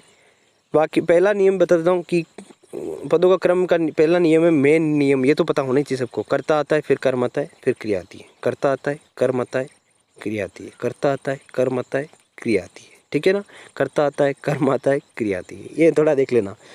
ठीक है, तो और जो कई बच्चे कई सालों से पढ़ रहे हैं उनको लग रहा होगा क्या बता रहे हैं, पर क्या करूँ। ठीक है, एक बार बता देते हैं। तो छोटे बच्चे जो पहली बार आए, छोटे छोटे बच्चे भी होंगे इसमें, तो उनके लिए कारगर सिद्ध होगा। तो अब देखते हैं नियम। ऐसे कर्ता देखा, कर्म देखा, क्रिया देखी। तो वाक्य में कर्ता, कर्म, क्रिया के अलावा भी करण भी होता है। ठीक है, अधिकरण कारक भी आएगा। ठीक है, तो कारक चिन्ह भी होते। कर्ता ने कर्म को करण से संप्रदान के लिए अपादान से, है ना, अधिकरण में पेपर संबंध का की संबोधन हो, हे हो रे, तो 8 कारक होते। तो इनके अलावा और भी चीज़ें हम देखेंगे। फिलहाल हम कर्ता, कर्म, क्रिया पर बात की। तो प्रत्येक भाषा की वाक्य रचना में पदों की एक निश्चित क्रम होता है, पदों का एक निश्चित क्रम होता है। तो और हिंदी में इसके बारे में कुछ निश्चित नियम है, इनको हम देखने का यहाँ पर प्रयास करेंगे क्या करेंगे ना। तो बिल्कुल यहाँ पर एक प्रयास हम करेंगे कि वाक्य में पदों का सही क्रम, उपयुक्त क्रम क्या होना चाहिए। ठीक है, आइए देखते हैं इसको। तो पहला नियम, सामान्य वाक्य में पहले कर्ता आता है, फिर कर्म आता है और अंत में क्रिया आती है। ठीक है, जो मैंने आपको बता दिया। यहाँ पर भी एक उदाहरण दे रखा है, यहाँ पर भी एक उदाहरण, जैसे अभिषेक गाना गाता है, तो गाता है क्रिया हो गई, गाना कर्म हो गया, है ना, और अभिषेक क्या हो गया, कर्ता हो गया। ठीक है, कर्ता, कर्म और क्रिया।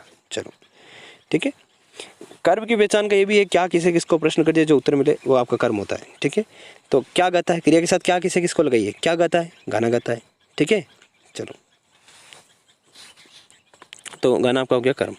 पहला नियम क्या है, कर्ता पहले, फिर कर्म, फिर क्रिया। पहला नियम, कर्ता, कर्म, क्रिया। दूसरा, यदि वाक्य में संबोधन या विस्मय, अब कर्ता कर्म क्रिया है, ठीक बात है, लेकिन तो हमें ये चीज़ मालूम लगी, मासूमियत से पता लगा कि सबसे पहले कौन आता है, कर्ता आता है। सबसे पहले कौन आता है, कर्ता आता है। पर क्या इस नियम में कभी छेड़छाड़ भी हो सकती है, कभी बदलाव भी हो सकता है? हाँ जी, बिल्कुल हो सकता है।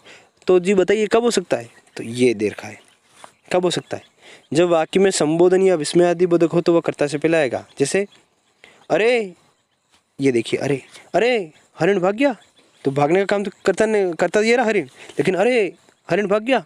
तो चलो ये ध्यान रखना, विस्मयादि बोधक हो, संबोधन हो, विस्मयादि बोधक हो, विस्मयादि बोधक हो, संबोधन हो, तो क्या हो जाएगा, कर्ता से पहले आएगा। जैसे पहले इस वाक्य में देखिए, प्रशांत, ये संबोधन है, प्रशांत मेरी बात सुनो, तो कर्ता तो है मैं, मेरी। ठीक है, तो ये बात करना, ये प्रशांत, एक प्रशांत कर्ता नहीं है, प्रशांत मेरी बात सुनो, तो ठीक है। चलो, तो ये बात है, कर्ता से भी पहले कौन आ जाएगा, कब कर्ता से पहले भी पद कब आ सकते हैं, जब संबोधन विस्मयादि बोधक का प्रयोग हो तो वो कर्ता से पहले आएगा। ठीक है, तो एक चीज़ कर्म में सबसे पहले, ये तो गोल्डन रूल है, इसको ध्यान ही रखना भैया कृपया करके, कर्ता, कर्म और क्रिया। ठीक है, चलो, तीसरा, कर्ता, कर्म तथा क्रिया के विस्तारक हमेशा इनसे पहले आते हैं। ओहो हो, ये तो सब जानते हैं, विशेषण पहले ही लगता है, तो ये तो विशेषता बतलाएगा। तो कर्ता, कर्म और क्रिया, कर्ता, कर्म और क्रिया का क्रम ठीक है, लेकिन इनसे पहले भी कुछ लग सकता है, क्या उनके विशेषण लगे ना, तो कोई ऐसा नहीं कि वाक्य गलत हो जाएगा। जैसे उदाहरण, कितना प्यारा उदाहरण दिया है, भूखा भिखारी गर्म रोटी जल्दी जल्दी खा गया, इतना प्यारा उदाहरण दिया, भूखा भिखारी गर्म रोटी जल्दी जल्दी खा गया। तो सीधी सी बात, ये वाक्य ऐसे होता, भिखारी रोटी खा गया, तब हमारे लिए शानदार वाक्य था ये भी। भिखारी रोटी खा गया, तो भिखारी कर्ता, रोटी कर्म, खा गया क्रिया, कर्ता, कर्म, क्रिया। लेकिन इन लेखक जो है, किताब पुस्तक है, इस पुस्तक के, इन्होंने कितना प्यारा लिखा है इसको देखो। इन्होंने कहा कि कर्ता, कर्म, क्रिया एक क्रम है आपका, ठीक है, इनमें कब डिस्टर्ब होगा, जब विस्मयादि बोधक संबोधन आएगा तो कर्ता के पहले लगा देंगे, ठीक बात है। दूसरा, इन्होंने क्या कहा कि भैया इनके पहले, कर्ता, कर्म, क्रिया के पहले भी इनके विस्तारक लग सकते हैं, तो गलत मत मानना, विस्तारक मतलब विशेषण लग सकते हैं। लगाए, भूखा भिखारी गर्म रोटी जल्दी जल्दी खा गया, है ना, तो ये ध्यान रखना, जल्दी जल्दी क्या क्रिया विशेषण हो गया। तो ये था। अब आगे बात करेंगे हम, तो पदवी या व्यवसाय सूचक शब्द नाम से पहले लगते हैं, पदवी या व्यवसाय सूचक शब्द नाम से पहले लगते हैं, ये ध्यान रखना। तो कर्ता तो है, लेकिन कोई दिक्कत नहीं है, कर्ता सबसे पहले आएगा, ठीक बात है, लेकिन कर्ता से वही विस्तारक ही है ना, तो यही बात है, उसमें हमें रटने नहीं, याद नहीं करने। एक चीज़, बेसिक चीज़ आ जाएगी तो उसमें सब जुड़ते जाएंगे। देखो, विस्तारक पहले आएगा कर्ता से, तो विस्तारक ही है, ये भी विशेषण ही है। ठीक है, पदवी व्यवसाय सूचक शब्द। तो डॉक्टर आलोक आज में पदों का क्रम हम देख रहे हैं, और पांचवा बिंदु था कि वाक्य में संबंध कारक का प्रयोग संबंधी से पहले किया जाता है। ठीक है, तो जनरली हमने इसके बारे में डिस्कस कर लिया था, लेकिन फिर से थोड़ा सा देख लेते हैं। यह गोविंद का घर है, इस सेंटेंस पर हम गौर करेंगे। यह गोविंद का घर है, तो इसमें कारक है, संबंध कारक है का, संबंध कारक होते हैं का, के, की। ठीक है, तो ये जो संबंधी से पहले आएगा, संबंधी है घर। ठीक है, तो इतना हम डिस्कस कर चुके हैं। आगे बढ़ेंगे तो इसी क्रम में अगला हमें जो बिंदु दिखता है 6, क्रिया विशेषण क्रिया से पहले लगाया जाता है। क्रिया विशेषण वे शब्दांश जो क्रिया की विशेषता बतलाते हैं। ठीक है ना, चलो, तो वे विकारी शब्द, इसकी परिभाषा हम कहें तो वे विकारी शब्द जो क्रिया की विशेषता बतलाते हैं। ठीक है, तो शब्द की जाति और धर्म हमने बता दिया। शब्द की जाति है विकारी शब्द और उसका धर्म है क्रिया की विशेषता बतलाना, ऐसा अर्थ है क्रिया विशेषण का। ठीक है, तो क्रिया विशेषण क्या है? घोड़ा तेज दौड़ता है, इसमें तेज है क्रिया विशेषण, दौड़ने की विशेषता बताइए। ये दो क्रिया से पहले आएगा। ठीक है, चलो इतना सा है, सामान्य सी चीज़ें हैं, लेकिन जो नए बच्चे हैं कृपया करके ध्यान देना, एक एक शब्द का आनंद लेना, इनको पहली बार अगर कोई सुन रहा है तो। ठीक है, प्रश्नवाचक पद प्रायः व्यक्ति या विषय से पूर्व लगाया जाता है, तो यह भी सामान्य समझ पर ही आधारित है वैसे।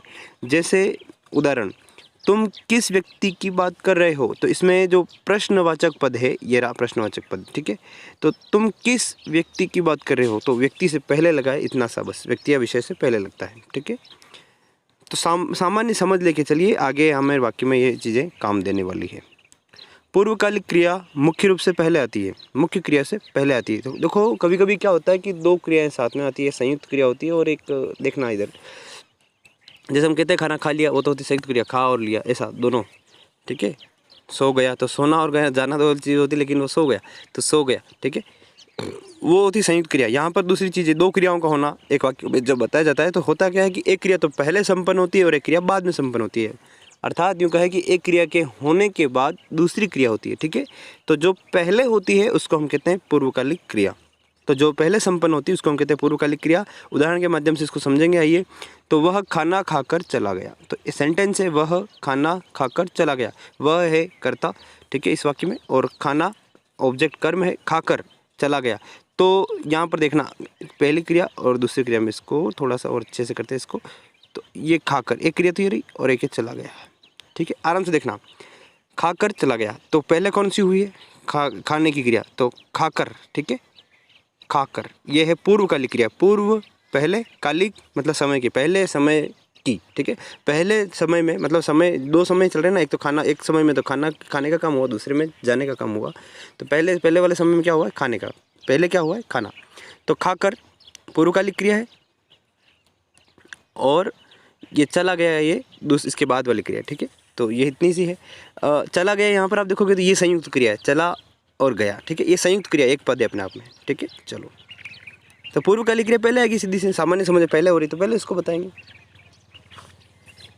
तो इसी वाक्य को कभी कभी हम देखो सामान्य प्रयोग में तो कुछ भी कर सकते हैं, तो इतना ध्यान रखना कि लेखन में ये नहीं चलेगा। ठीक है, जैसे हम खाने सामान्य जो हमारा संप्रेषण वाला अप्रोच हमारी, तो संप्रेषण अगर हमें करना है तो ये ऐसे भी बोल सकते हैं, वह चला गया खाना खाकर, ऐसे भी बोल सकते हैं। ठीक है, तो इतना नहीं, कर्म पहले आएगा।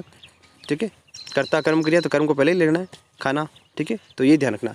हम इस वाक्य को ऐसे भी बोल सकते थे, वह चला गया खाना खाकर, तो मतलब शुद्ध नहीं था लेखन और उच्चारण की दृष्टि से। क्यों? क्योंकि उपयुक्त कर्म है, कर्ता, उसके बाद कर्म आएगा, तो खाना पहले आएगा। ठीक है, तो वह खाना चला गया खाकर, ऐसे भी नहीं कह सकते। ठीक है, चलो, पूर्वकालिक क्रिया पहले आएगी। तो इसी क्रम में आगे बढ़ते हैं। द्विकर्मक क्रिया में गौण कर्म पहले और मुख्य कर्मक बाद में आता है। तो क्रिया का अध्ययन करना भी अपने आप में एक उत्कृष्ट कार्य है, करना चाहिए। मतलब व्याकरण में रीट के सिलेबस में तो ये है कि क्रिया का अध्ययन किया जाए। क्रिया का जब हम कर्म के आधार पर वर्गीकरण करते हैं, तो दो आधार पर इसका वर्गीकरण होता है, सकर्मक और अकर्मक। सकर्मक और अकर्मक। ठीक है, तो सकर्मक में भी एक भेद है, देखो इसको समझना। चलो मैं समझा देता हूँ। क्रिया के आधार पर, कर्म के आधार पर क्रिया का वर्गीकरण। तो क्रिया होती है जनरली, लेकिन कभी कभी वाक्य में क्या होता है, मतलब क्रिया में क्या होता है कि उसको कर्म की आवश्यकता पड़ती है, बिना कर्म की क्रिया संपन्न नहीं हो सकती है। ठीक है ना, जैसे शानदार सा मैं उदाहरण देता हूँ कि पीटना। आपको एक काम करना है पीटने का, किसी, तो आपको कुछ ना कुछ चाहिए, किसे पीटे? बिना किसी के प्रश्न की आप इस क्रिया को संपन्न नहीं कर पाएंगे। तो ये क्रिया क्या हो जाएगी? सकर्मक, कर्म के सहित, स मतलब सहित, कर्म करने वाली। ठीक है, कर्म के सहित करने वाली क्रिया को हम क्या कहते हैं? सकर्मक। और अकर्मक, बिना कर्म के करने वाली क्रिया को अकर्मक कहते हैं। सामान्य सी समझ, एक शब्द को ही हम विश्लेषण कर दें तो हमें कोई परिभाषा, कोई ट्रिक रटने की आवश्यकता नहीं होगी। इन शब्दों में ही सारा राज छुपा हुआ है। ठीक है जी, तो ये बात है। तो हम बात यही कर रहे थे क्या, कि कर्म के साथ सकर्मक और बिना कर्म के की जा सके वो अकर्मक। ठीक है ना, जैसे हंसना है, आपको हंसने के लिए कोई साधन चाहिए, कि किसे हंसना, कुछ चाहिए क्या? कुछ नहीं, भी ऐसे हंस सकते हो ना। तो ये आपके क्या हो जाती है? अकर्मक क्रिया। ठीक है, वाक्य में तो आपको प्रयोग होता पता लग जाएगा वैसे, ठीक है। नरेश फुटबॉल खेल रहा है, ठीक है, तो आपको वैसे पता लग जाएगा। तो कर्म है। तो पर सहकर्म क्रियाओं में भी क्या होता है कि दो भेद होते हैं। दो भेद होते हैं क्या, एक तो होती है एक कर्म क्रिया, ऐसी क्रिया जो एक ही कर्म के साथ की जैसे एक कर्म क्रिया, और एक होती है द्विकर्म क्रिया, ठीक है। द्विकर्म क्रिया जिस कभी कभी क्रिया के साथ दो कर्म प्रयुक्त होते हैं, ठीक है। जैसे अभी बात कर लेते हैं, अध्यापक छात्रों को हिंदी पढ़ा रहे हैं, ठीक है ना। तो सीधी सी बात हम इसको यहीं से समझ सकते हैं कि अध्यापक छात्रों को हिंदी पढ़ा रहे हैं, ठीक है। तो अध्यापक छात्रों को हिंदी पढ़ा रहे हैं, ठीक है। अध्यापक छात्रों को हिंदी पढ़ा रहे हैं, ठीक है। तो अध्यापक छात्रों को हिंदी पढ़ा रहे हैं, ठीक है, इस बात को समझना। तो अध्यापक करता है छात्रों को, और हिंदी दो कर्म है, ठीक है ना। ये पढ़ा रहे हैं तो क्रिया हो गई, तो दो कर्म है, एक तो छात्र कर्म है और एक हिंदी कर्म है, सही बात है ना। तो यहाँ पर ये कहा गया इसमें कि मुख्य कर्म गौण कर्म पहले आएगा और मुख्य कर्म बाद में आएगा। तो आपके लिए शब्द नए हो सकते हैं, इसको मैं समझा देता हूँ कि मुख्य कर्म क्या होता है, गौण कर्म क्या होता है। दो कर्म, एक कर्म तो हमारा ये रहा पहला, और दूसरा कर्म ये रहा, ठीक है। तो सजीव वस्तु जो होती है उसको तो हम कहते हैं सजीव कर्म जो हो, ये ध्यान रखना, सजीव कर्म जो हो उसको हम कहते हैं गौण कर्म, और निर्जीव को हम कहते हैं मुख्य कर्म, ये ध्यान रखना, ठीक है। तो सजीव को तो कहते हैं गौण कर्म और निर्जीव को कहते हैं मुख्य कर्म। तो इन दोनों में सजीव कौन है, छात्र, ठीक है। तो ये गौण कर्म है, इसको पहले लिखा है, और मुख्य कर्म है हिंदी, इसको बाद में लिखा है, इतना सा कहा गया है, ठीक है जी। चलो, तो हम यही थे, द्विकर्म क्रियाओं में गौण कर्म पहले और मुख्य कर्म बाद में आता है, ये हमारा ये बिंदु था। और इसके बाद जस्ट हमें आगे बात करनी है निषेधात्मक वाक्यों में न अथवा नहीं का प्रयोग क्रिया से पूर्व किया जाता है, ठीक है। तो भाई निषेधात्मक वाक्य का प्रकार देखा तो हमें पता लगे निषेधात्मक वाक्य क्या है, जिसमें निषेध का भाव मनाही का भाव हो, ठीक है, ऐसा। तो उसमें न नहीं जो हमें लगाना है वो किससे पहले आएगा, क्रिया से पहले लगेगा, ठीक है। तो दुष्यंत वहाँ नहीं जाएगा, इस वाक्य को आप देखिए, तो क्रिया से पहले नहीं आया है, ठीक है ना। तो हम जो व्यवहार में हम भाषा का प्रयोग करते हैं, हम वहाँ ये भी बोल सकते हैं क्या कि दुष्यंत वहाँ जाएगा नहीं, ठीक है। लेकिन ये हिंदी व्याकरण में लेखन उच्चारण की दृष्टि से, हिंदी व्याकरण में जब हम बात करें तब ये उपयुक्त नहीं है, ठीक है। इसको गलत माना समझा जाएगा। तो इसीलिए सही फॉर्म, सही रूप हमें ज्ञात हो, ये बेहतर है, ठीक है। तो वहाँ दुष्यंत वहाँ नहीं जाएगा, तो ये नहीं जो निषेधात्मक शब्द था, न नहीं, है ना। तो ये किससे पहले आएगा, क्रिया से पहले आएगा, न कि उसके बाद में। ध्यान रखने की बात है, और जहाँ जहाँ हम इसको प्रयोग करें तो चीज़ों को ध्यान में लाना है, ठीक है। अच्छा उदाहरण आया है हमारे सामने कि करण कारक, संप्रदान कारक, अपादान कारक, अधिकरण कारक और कर्म के कारक कर्ता और कर्म के मध्य रखे जाते हैं, ठीक बात है, मैं समझा देता हूँ इसको। तथा वाक्य में इनका प्रयोग विपरीत क्रम यानी अधिकरण, अपादान, संप्रदान, करण कारक में होता है। चलो, तो एक तो आपको पता होगा कि लगभग 8 कारक की हम बात करते हैं। कर्ता ने कर्म को करण से, कर्ता ने कर्म को दो गए करण से, संप्रदान के लिए अपादान से, अधिकरण में पे पर संबंध का के की संबोधन हे ओ अरे, ठीक है। तो ये हमारे 7-8 कारक थे। तो इनमें ध्यान रखना, कारक चिन्ह सबकी विभक्ति चिन्ह होती है। देखो, करण से होता है, संप्रदान के लिए होता है, अपादान से अलग के अर्थ में होता है, ठीक है, अधिकरण में पे पर आश्रय, ठीक है, ऐसा। तो यहाँ पर ये कहा गया कि वाक्य में जब हम लेखन का कार्य करते हैं, एक वाक्य लेखन का कार्य हम करते हैं, तो सिंपल सा जो उपयुक्त क्रम है वो हमने देखा था, सबसे पहले कर्ता आता है, फिर कर्म आता है, और फिर क्रिया आती है। यही बात है। इनके विस्तार इनसे पहले लगते जाएंगे विशेषण वगैरह, वो सही बात है, ठीक है। अब यहाँ पर मैंने थोड़ा स्थान छोड़ा है, बता देता हूँ क्यों।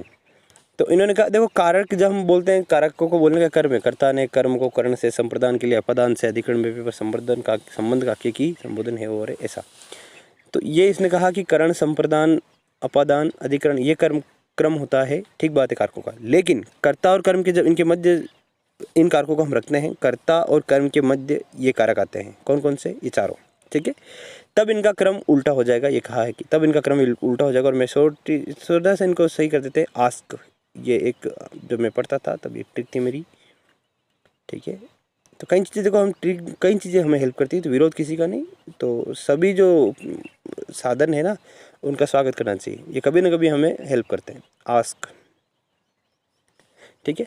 तो आस्क मतलब ये क्रम है, उपयुक्त क्रम है कारकों का। कर्ता और कर्म के बीच जब हम कारक रखते हैं तो सबसे पहले आता है अधिकरण, ठीक है, फिर अपादान आएगा, फिर आएगा, देखो कर्ता और कर्म तो वैसे हो गए, ठीक है ना। बाकी बचे जो ये जो बचे हैं ना, तो इनका ऐसा ही क्रम है देखने जा। अधिकरण आएगा, फिर अपादान आएगा, फिर संप्रदान आएगा और फिर आएगा करण आएगा। वापस बोलता हूँ, अधिकरण, अपादान, संप्रदान और करण, ये उपयुक्त क्रम हिंदी में आप लिख दीजिएगा। इनका क्रम कर्ता और कर्म के मध्य कारकों का सही उपयुक्त क्रम। सबसे पहले अधिकरण, फिर अपादान, फिर संप्रदान और करण कारक, ठीक है। चलो वाक्य के उदाहरण के माध्यम से इसको हम समझेंगे तो बेहतर होगा हमारे लिए। 11वां बिंदु, उदाहरण देखिए। टीना ने, ठीक है, कागज पर, ठीक है, रिंकू के लिए, इसको थोड़ा सा हम क्या करते हैं, जूम करके अच्छे से इसको समझाएंगे, ठीक है। चलो, तो टीना ने कागज पर रिंकू के लिए पेंसिल से चित्र बनाया। तो यहाँ पर आपको जो लाइनिंग्स दिख रही है 1 2 3 4 5 एंड 6, इन सभी पर हम गौर करते हैं, ठीक है, आराम से। तो बिल्कुल इस विश्लेषण हम करते हैं। पहला है, देखो ये है आपका कर्ता, ठीक है। टीना जो है, टीना के साथ ने विभक्ति लग रही, कर्ता ने, ठीक है, तो कर्ता कारक कर्ता है टीना, ठीक है।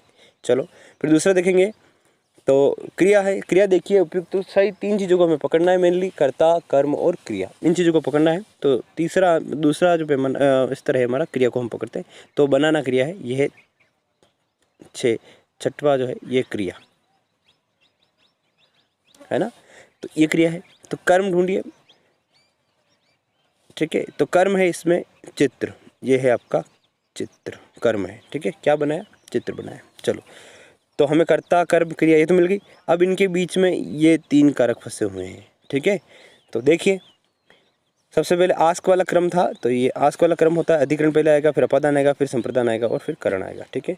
तो देखिए, तो यहाँ पर कागज पर, अधिकरण में पेपर, तो ये दूसरा जो है ये क्या है, अधिकरण कारक, ठीक है, अधिकरण कारक है। तीसरा देखो आप, के लिए, तो संप्रदान होता है के लिए, तीसरा है आपका संप्रदान, ठीक है, संप्रदान कारक है, अधिकरण आया, है ना। अपादान इसमें नहीं है, ठीक है, अपादान इस उदाहरण में नहीं डाल रखा है, ये ध्यान रखना है, ठीक है। तो संप्रदान के लिए और पेंसिल से, तो ये है करण। एक दो से आपको दिखेंगे, अपादान से और करण से। अपादान से वाला जो शब्द है वो अलग के अर्थ में होता है, जैसे पेड़ से पत्ता गिरा, अलग होने के भाव में, है ना। ऋण मुक्त, ऋण से मुक्त, वो अलग होने के भाव में, ठीक है। लेकिन ये से जो होता है, करण से, करण होता है साधन के रूप में, ठीक है, चाकू से सब्जी कटी, ऐसा साधन के रूप में। तो पेंसिल से, तो पेंसिल यहाँ पे साधन, ठीक है, तो ये करण कारक। तो अधिकरण आया, संप्रदान आया और करण कारक है, ठीक है। चलो, तो ठीक है ना, तो यही क्रम है, यही कहा कि भाई एक मिनट, ये कर्ता, कर्म और क्रिया, इनके बीच में अधिकरण है, संप्रदान है और अपादान है, ठीक है जी। समास करना, करण है, करण है ये, ठीक है, ये करण है, ये आपका संप्रदान है ऐसा, और ये आपका अधिकरण है।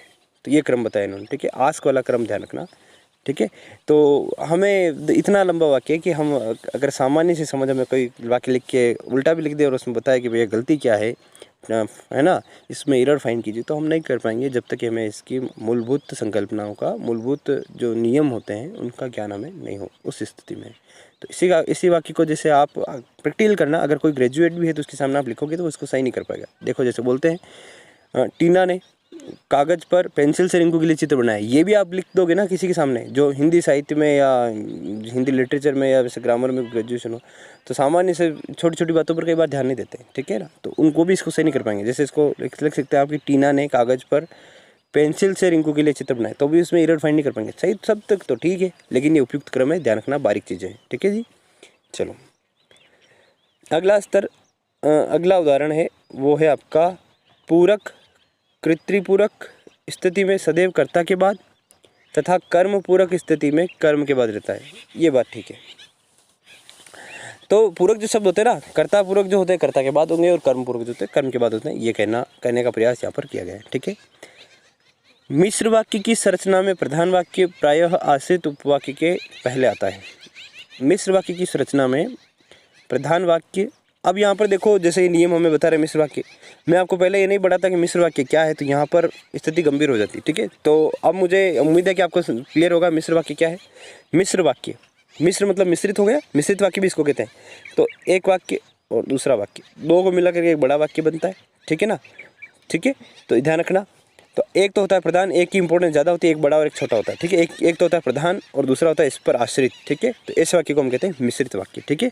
तो ये बात है, बार बार इसको देखेंगे, चीज़ें आपके जहन में इतनी ज़बरदस्त छप जाएगी कि आप भूलाना भी चाहेंगे ना, ज़बरदस्ती नहीं भूलेगी। तो बार बार जब इनका परिचय में इनका सामना हम करेंगे। मिश्र वाक्य की संरचना में प्रधान वाक्य प्रायः आश्रित उपवाक्य के पहले आता है, जो हम जानते हैं, ठीक है ना। गांधी जी ने कहा प्रायः, ठीक है ना, सर्वदा नहीं, ये इस बात पर भी गौर करना। गांधी जी ने कहा कि सदा सत्य बोलो, ठीक है। तो ये वाक्य तो बड़ा, हमने इसको पहले बहुत ज़्यादा देखा है, ये की से जुड़ा हुआ है। गांधी जी ने कहा, एक वाक्य, सदा सत्य बोलो, एक वाक्य, ठीक है। तो इसमें एक वाक्य तो है प्रधान, एक है आश्रित। प्रधान कौन सा? जिसमें मुख्य उद्देश्य हो, ठीक है। वाक्य में मुख्य, इसमें भी उद्देश्य हो सकता है, इसमें भी हो सकता है, मुख्य उद्देश्य जिसके बारे में वाक्य है, तो वो है गांधी जी, ठीक है। तो गांधी जी की मेरे बात की, तो मुख्य उद्देश्य इसमें है, ये प्रधान है, ठीक है। गांधी जी ने कहा कि सदा सत्य बोलो, सदा सत्य बोलो आश्रित उपवाक्य है, और आश्रित में भी संज्ञा उपवाक्य की से प्रारंभ हो रहा है, ठीक है। चलो, तो यही है इसने इनमें सामान्य सी बात है कि आश्रित उपवाक्य में प्रधान उपवाक्य पहले आता है, प्रधान उपवाक्य पहले आता है, इतना सा बस, ठीक है, कोई ज़्यादा जटिल नहीं। मिश्र या संयुक्त वाक्यों में योजक दो उपवाक्यों के बीच प्रयुक्त होता है, तो सब जानते हैं हम, ठीक है। कनेक्टिव वर्ड जो होते हैं ना, वो दोनों वाक्यों के बीच में आते हैं, ठीक बात है। जैसे देख लो, तुम इसी समय रवाना हो जाओ ताकि गाड़ी मिल जाए, ठीक है। तो ये ताकि है जो आपके बीच में आया है, ठीक है। ये जैसे इस दूसरे में और रहे हैं, कृष्ण बांसुरी बजा रहे थे, कृष्ण बांसुरी बजा रहे हैं और राधा नाच रही है। तो यहाँ पर ये जो और है कनेक्टिव वर्ड योजक, इसके पहले वाला वाक्य, इसके बाद वाला वाक्य एक दो, ये पूरा मिलाकर के एक बड़ा वाक्य है, ठीक है। एक और दो को मिलाकर के एक वाक्य है, ठीक है। तो पहला वाला और दूसरा वाला दोनों ही प्रधान है, दोनों के बारे में बात की कि दोनों में जो उद्देश्य हैं दोनों ही इस वाक्य में बराबर प्रधानता रखते हैं, इसीलिए इस दोनों वाक्य क्या है, समानाधिकरण इसको कह सकते हैं, समानाधिकार वाले दोनों ही प्रधान है, ठीक है। तो पूरा वाक्य कहला जाएगा संयुक्त। चलो, तो ये थे कुछ नियम जिनको हमने देखा, लगभग 14 जो नियम थे उनको हमें देखना है। कहीं कहीं अगर फिर भी आपको लग रहा हो कि ये नियम हमें थोड़ा कम आत्मसात हुआ, इसमें थोड़ा और जानने की आवश्यकता है, तो आप इसको क्लियर करके ही आगे बढ़ना, ताकि ये टॉपिक आपके लिए बड़ा सरल सहज हो जाएगा, ठीक है। चलो, ठीक है। और अपने प्रयासों को कृपया करके मत तोलना, इसमें इतना समय लग गया, इतना हो गया, नहीं। मेन चीज़ें हैं ना समय, ना आपकी बैठक, और एक पैमाने पर अपने आप को चेक करना है जीवन में अगर सफल होना है। तो हम जो पढ़े वो उपयुक्त जो शीर्षक था, उपयुक्त जो मैटर था, वो हमारे लिए, हम उसमें कौशल प्राप्त कर पाए कि नहीं, क्या हम उसको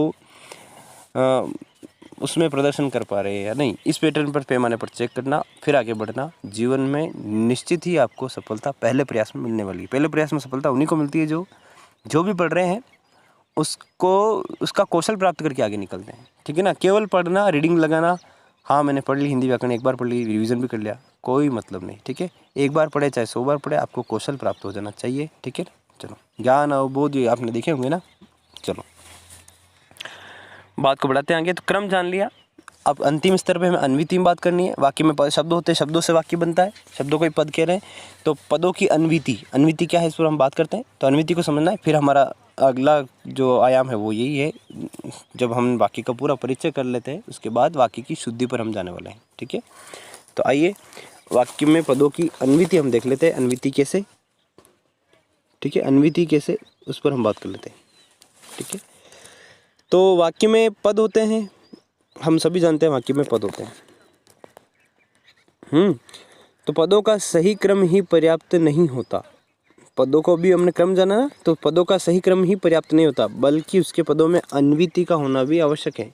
अन्विति से अर्थ है संबद्धता, ठीक है। अन्विति से अर्थ है संबद्धता, अर्थात वाक्य में प्रयुक्त विभिन्न पदों में उचित मेल होना आवश्यक है।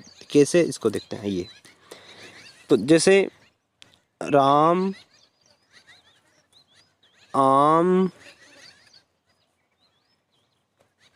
खाता है, हाँ, तो सेंटेंस को वापस लिखते हैं कि पदों की संबद्धता कैसे, राम आम खाता है, ठीक है। अब इसको देखना, राम आम खाता है, तो कृपया करके इस पे ध्यान देना। इसमें राम करता है, क्रिया है खाता है, ठीक है, और आम है कर्म। तो ये वाक्य में पदों का क्रम बिल्कुल ठीक है, हमने चेक कर लिया, क्रम ठीक है, लेकिन यही पर्याप्त नहीं है। इसमें जो विभिन्न पद हैं, कर्ता, कर्म और क्रिया, ये आपस में सही तरीके से संबद्ध होने चाहिए। ठीक है।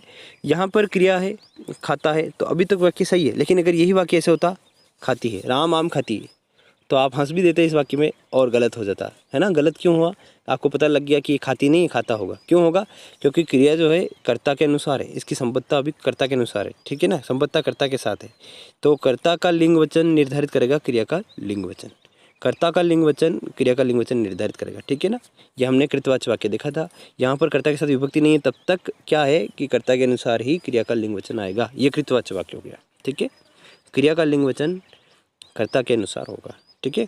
कृतवाच्य कर्ता प्रधान है, ठीक है ना, जो कि यहाँ पर विभक्ति नहीं है। जैसे यहाँ पर विभक्ति आ जाती, कर्ता का महत्व खत्म हो जाता, विभक्त हो जाता, ठीक है। चलो, तो ये संबद्धता है, कर्ता के साथ संबद्धता है, तो कर्ता के अनुसार लिंग वचन आना चाहिए, ठीक है।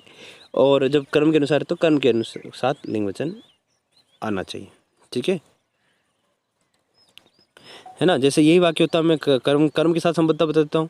राम ने दूध पी, ठीक है, इसको पी करते हैं, राम ने दूध पी, तो गलत हो जाता। हाँ सर गलत हो गया। कैसे हो गया? कर्ता है, ठीक है, इसके साथ विभक्ति आ गई थी, ये तो अलग हो गया, इसके अनुसार क्रिया का लिंग वचन नहीं होगा, ठीक बात है। लेकिन कर्म के अनुसार होगा, कर्म के साथ इसकी संबद्धता है, तो कर्म का जो लिंग है वो भी पुल्लिंग है। दूध पुल्लिंग होता है ना, दूध पिया, दूध उफन रहा है, उफन रही नहीं कहते, तो दूध है पुल्लिंग शब्द है। तो यहाँ पर देखिए दूध पुल्लिंग शब्द है, तो क्रिया तो स्त्रीलिंग आ गई, तो गलत हो गया, दूध पिया। चलो, इतनी सी बात है कि संबद्धता ये जिसके साथ संबद्धता हो तो वो उसके अनुसार ही चीज़ें होनी चाहिए। अब इस पर विभिन्न स्तरों पर हम बात करेंगे, अच्छी समझ बनने वाली है, अच्छे से सुनना समझना, नहीं की स्थिति में आप प्रश्न हमारे तक पहुंचा सकते हैं। चलो आइए इसको आराम से देखते हैं। तो पहला बिंदु जो है, पहला आयाम है जिस पर हम बात कर रहे हैं, वो बहुत शानदार है। अन्वित पदों की अन्विति। पद क्या होते हैं वाक्य में? कर्ता होता है, कर्म होता है और क्रिया होती है, ठीक है। फिर और एक्सेट्रा विशेषण भी होता है, संबंध संबंधित है, उन पर बात करते हैं। तो फिलहाल छोटी छोटी बातें हम करेंगे। कर्ता और कर्म की अन्विति। कर्ता और क्रिया संबद्ध होती है, कृतवाच्य वाक्य में होती है ना। कर्ता और क्रिया कब संबद्ध होती है? जब संबद्ध होती है उसको हम क्या कहते हैं? कृतवाच्य वाक्य, ठीक बात है। उसमें हमें क्या बातें ध्यान रखनी है उस पर हम बात करें, ठीक है। तो पहला बिंदु, कर्ता के साथ परसर्ग नहीं होने पर कर्ता के लिंग वचन के अनुसार क्रिया होती है। तो सिंपल सी बात हमने कहा, अभी जो उदाहरण दिया वो भी यही था। देखो, राम पुस्तक पढ़ता है, तो राम करता है, पुस्तक कर्म में क्रिया है पढ़ता है, तो राम के साथ विभक्ति नहीं है, तो अभी तक प्रधानता किसकी? राम की। तो क्रिया जो है राम के अनुसार कर्ता के अनुसार प्रयुक्त होगी। राम पुल्लिंग है तो क्रिया भी पुल्लिंग होगी। ऐसे राम पुस्तक पढ़ती है तो गलत हो जाता है। इतनी सी बात करेगी, ठीक है। चलो, ठीक है ना। तो अब जैसे इसने देखो, बहुत अच्छे लेखक है, जो भी किताब के पुस्तक के लेखक है उनको प्रणाम है। सीता पुस्तक पढ़ती है, इसको देखिए, तो सीता यहाँ पर करता है, ठीक है। अभी परसर्ग नहीं है, विभक्ति नहीं है कर्ता के साथ, वही बात नियम में कहा गया कि परसर्ग नहीं है, तब तक तो क्रिया का लिंग वचन किसके अनुसार आएगा? कर्ता के अनुसार आएगा, ठीक है। यही बात कही गई, यही कृतवाच्य वाक्य। तो सीता पुस्तक पढ़ती है, सीता स्त्रीलिंग है, तो क्रिया भी कैसे हुई? स्त्रीलिंग हो गई। यहाँ पर राम पुल्लिंग था तो क्रिया भी पुल्लिंग हो गई। इतनी सी बात है, चलो, ठीक है। चलो, दूसरा, वाक्य में भिन्न लिंग मैं आपको अच्छे से इसको एक सही क्रम में बताता हूँ, क्योंकि ये मैंने इसको अध्ययन किया था मेरे समय में, और जब मैंने इसको सरसरी निगाह से फिर से देखा आप तक आने से पहले, तो इनका एक अच्छे से क्रम में देखता हूँ। पहला तो सामान्य सा नियम है, तो इसको आपको क्लियर हो गया होगा, ठीक है। अब इनमें देखना, यहाँ से देखिए 4 से 4, 5, 6, फिर 2 देखिए और फिर 3 देखिए। चलो, यदि एक से अधिक परसर्ग रहित कर्ता, अभी तो कर्ता जो था अकेला करता था, राम पुस्तक पढ़ता है, अकेला करता था, परसर्ग नहीं था, ठीक बात है। लेकिन अब देखना, यदि एक से अधिक परसर्ग रहित कर्ता, एक ही करता था, अब कर्ता बढ़ गए लेकिन परसर्ग रहित ही हैं, ठीक है। विभक्ति, परसर्ग मतलब विभक्ति नहीं है।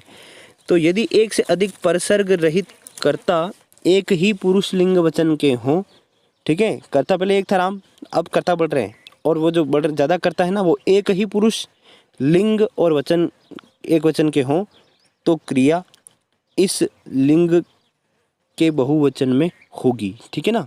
समान वचन के कर्ता हो, समान लिंग के, समान पुरुष के हों, ठीक है, तब क्रिया जो होगी बहुवचन में होगी। इसको देखना, जैसे उदाहरण आपके सामने प्रस्तुत है, नीता मीता सीता, ठीक है, ये रहा वाक्य, ठीक है। नीता सीता मीता, नीता मीता और सीता खेल रही हैं, ठीक है ना। तो क्रिया इसी लिंग के बहुवचन में होगी, ठीक है। तो ये तीनों जो करता है, मतलब करता है, 3 करता है इसमें, तो तीनों ही कर्ता का लिंग स्त्रीलिंग है, तो क्रिया भी इसी लिंग में बहुवचन में, इतना सा कहा, ठीक है। तो सरल ही है। अगला बिंदु देखिए, इसमें थोड़ा सा बदलेंगे अपन, हमने बात की पहले तो एक ही कर्ता, अब कर्ता बढ़े, विभक्ति अभी तक नहीं है, ठीक है, विभक्ति नहीं है तो कर्ता के अनुसार, जब तक विभक्ति नहीं है तो सीधी सी बात विभक्ति तो होगी नहीं, विभक्ति है तब है ही नहीं, तब दी तो तक, जब तक विभक्ति नहीं है तब तक ही तो क्रिया का लिंग वचन कर्ता के अनुसार आएगा, सामान्य सी बात है, ठीक है, इसको रटने वाली बात नहीं, ठीक है। तो अगला बिंदु, यदि भिन्न लिंग वचन के परसर्ग रहित एक वचन कर्ता और तथा आदि से जुड़े हों तो वाक्य में क्रिया बहुवचन में पुल्लिंग में होगी। अब कहा है, पहले तो एक ही लिंग वचन के थे, अब बात ये की है कि भिन्न लिंग अलग अलग हों, ठीक है, उसमें स्थिति हम बदल रहे हैं। भाई एक ही करता था, ठीक बात थी, उसके अनुसार क्रिया हो रही थी, कोई दिक्कत नहीं थी। अब उन्होंने कहा कि समान लिंग के हो तो क्रिया जो देखो 3 करता है, 4 करता है, 100 करता है, सभी करता पुल्लिंग है तो क्रिया पुल्लिंग में हो गई, सभी क्रिया करता है स्त्रीलिंग है तो स्त्रीलिंग में हो गई, ठीक बात है। अब इसमें इफ बट ये लग रहा है कि अगर क्रिया जो करता है ना, अगर ये अलग अलग लिंग के हों, ठीक है, अलग अलग लिंग और वचन के हों, तब की स्थिति में क्या क्रिया का रूप कैसे होगा, ये बात है, तब की स्थिति में क्रिया का लिंग वचन कैसे होगा। तो इस पर हम, इस आयाम पर हम बात कर रहे हैं यहाँ पर, ठीक है। तो भिन्न लिंग वचन के परसर्ग रहित एक वचन के कर्ता तथा और तथा आदि से जुड़े हों तो वाक्य में क्रिया बहुवचन पुल्लिंग होगी। तो यहाँ पर ये कहा गया है, इसको समझा देते हैं अच्छे से। भिन्न लिंग वचन के कर्ता किससे जुड़े हों, और तथा, तब की स्थिति में क्या होगा, वाक्य में क्रिया जो है बहुवचन में पुल्लिंग होगी, ये ध्यान रखना। तब की स्थिति में क्रिया कैसे होगी, बहुवचन में ही होगी। देखना, तो शाह और बेगम 2 करता है, शाह पहला और बेगम, दोनों का लिंग अलग अलग है, ये पुल्लिंग है, स्त्रीलिंग है, ठीक बात है, और से जुड़े हुए हैं, ठीक बात है। तो शाह और बेगम सुरैया विमान से उतरे, ठीक है, ना उतरा ना उतरी, ना तो उतरा आया ना उतरी आई, ठीक है ना, ये बात ध्यान रखना। कब, जब दोनों ही कर्ता का लिंग अलग अलग हों, दोनों ही कर्ता लिंग अलग अलग हों और तथा से जुड़े हों, तब की स्थिति में क्रिया बहुवचन में ही होगी, बहुवचन पुल्लिंग में होगी, ठीक है, बहुवचन पुल्लिंग में होगी, ठीक है। क्षमा करना, यहाँ पर मैंने जो बात की थी उस पर हम क्लियर करता हूँ। उतरा तो ये पुल्लिंग ही है, उतरे भी पुल्लिंग है, उतरा अगर एक वचन करता होता तो आता है, ठीक है। जब ये दोनों जुड़ गए हैं तो बहुवचन हो गया, दोनों जुड़ गए हैं तो 2 करता होगा, बहुवचन में ही आना है, ठीक है, ठीक है, और पुल्लिंग में आएगी, ये ध्यान रखना। चलो अगला, यदि इसी में थोड़ा सा हम चेंज करें, भिन्न लिंग वचन के हैं, ठीक बात है, भिन्न लिंग वचन के परसर्ग रहित कर्ता एक वचन में होता, वाक्य में विभाजक अथवा या लगा हो, तो स्थिति वही है कि भिन्न लिंग वचन के कर्ता हो, ठीक बात है। इसमें तो ये था कि 5वां जो बिंदु था, इसमें ये ध्यान रखना, और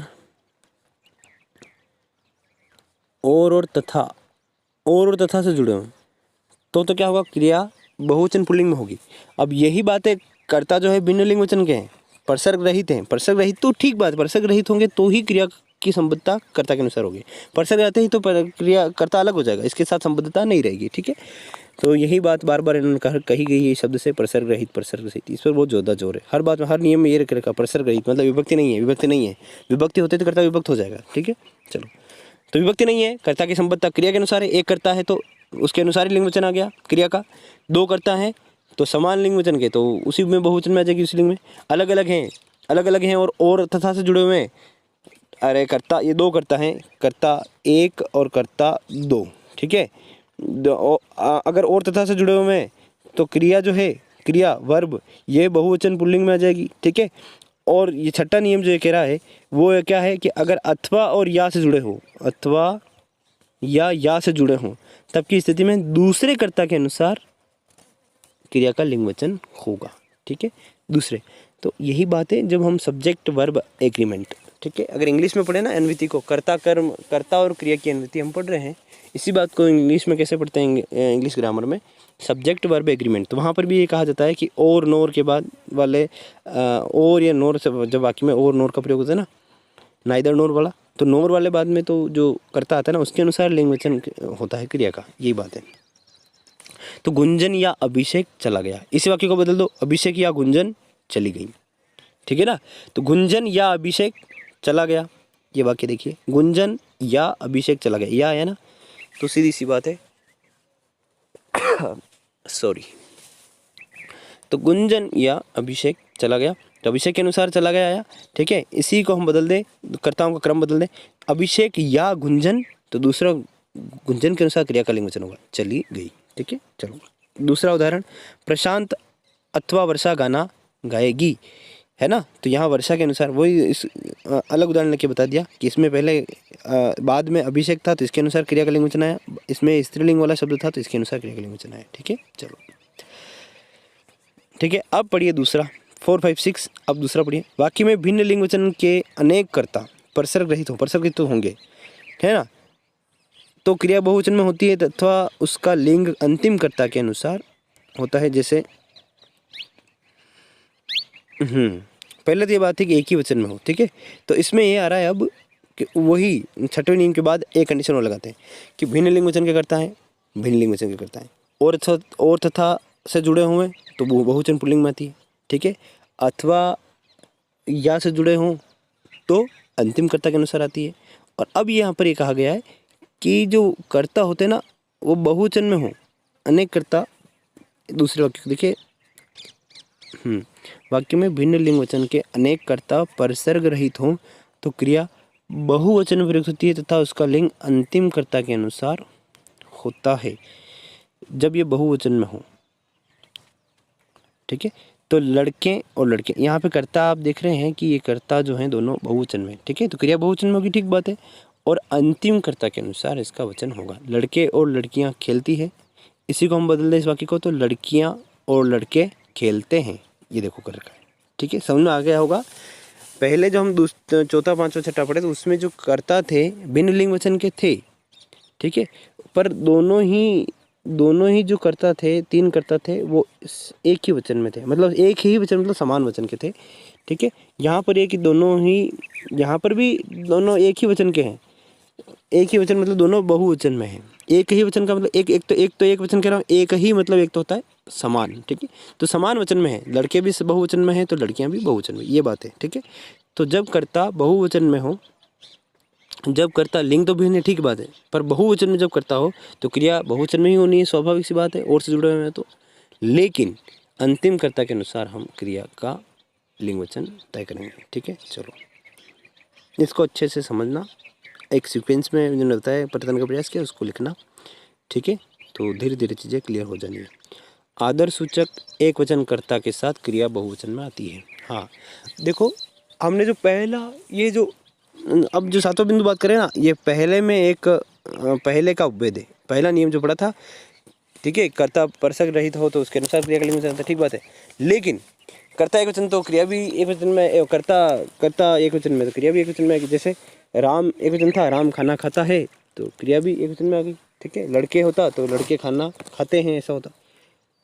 पर यहाँ पर उसमें एक छोटा सा उपबंध किया गया, क्या कि आदर सूचक एक वचन करता, एक वचन करता हो तो क्रिया एक वचन आती है, ठीक बात है। लेकिन अगर कर्ता एक वचन करता आदर सूचक हो तो क्रिया को हम बहुवचन में ला सकते हैं, बहुवचन में प्रयोग कर सकते हैं, ठीक है।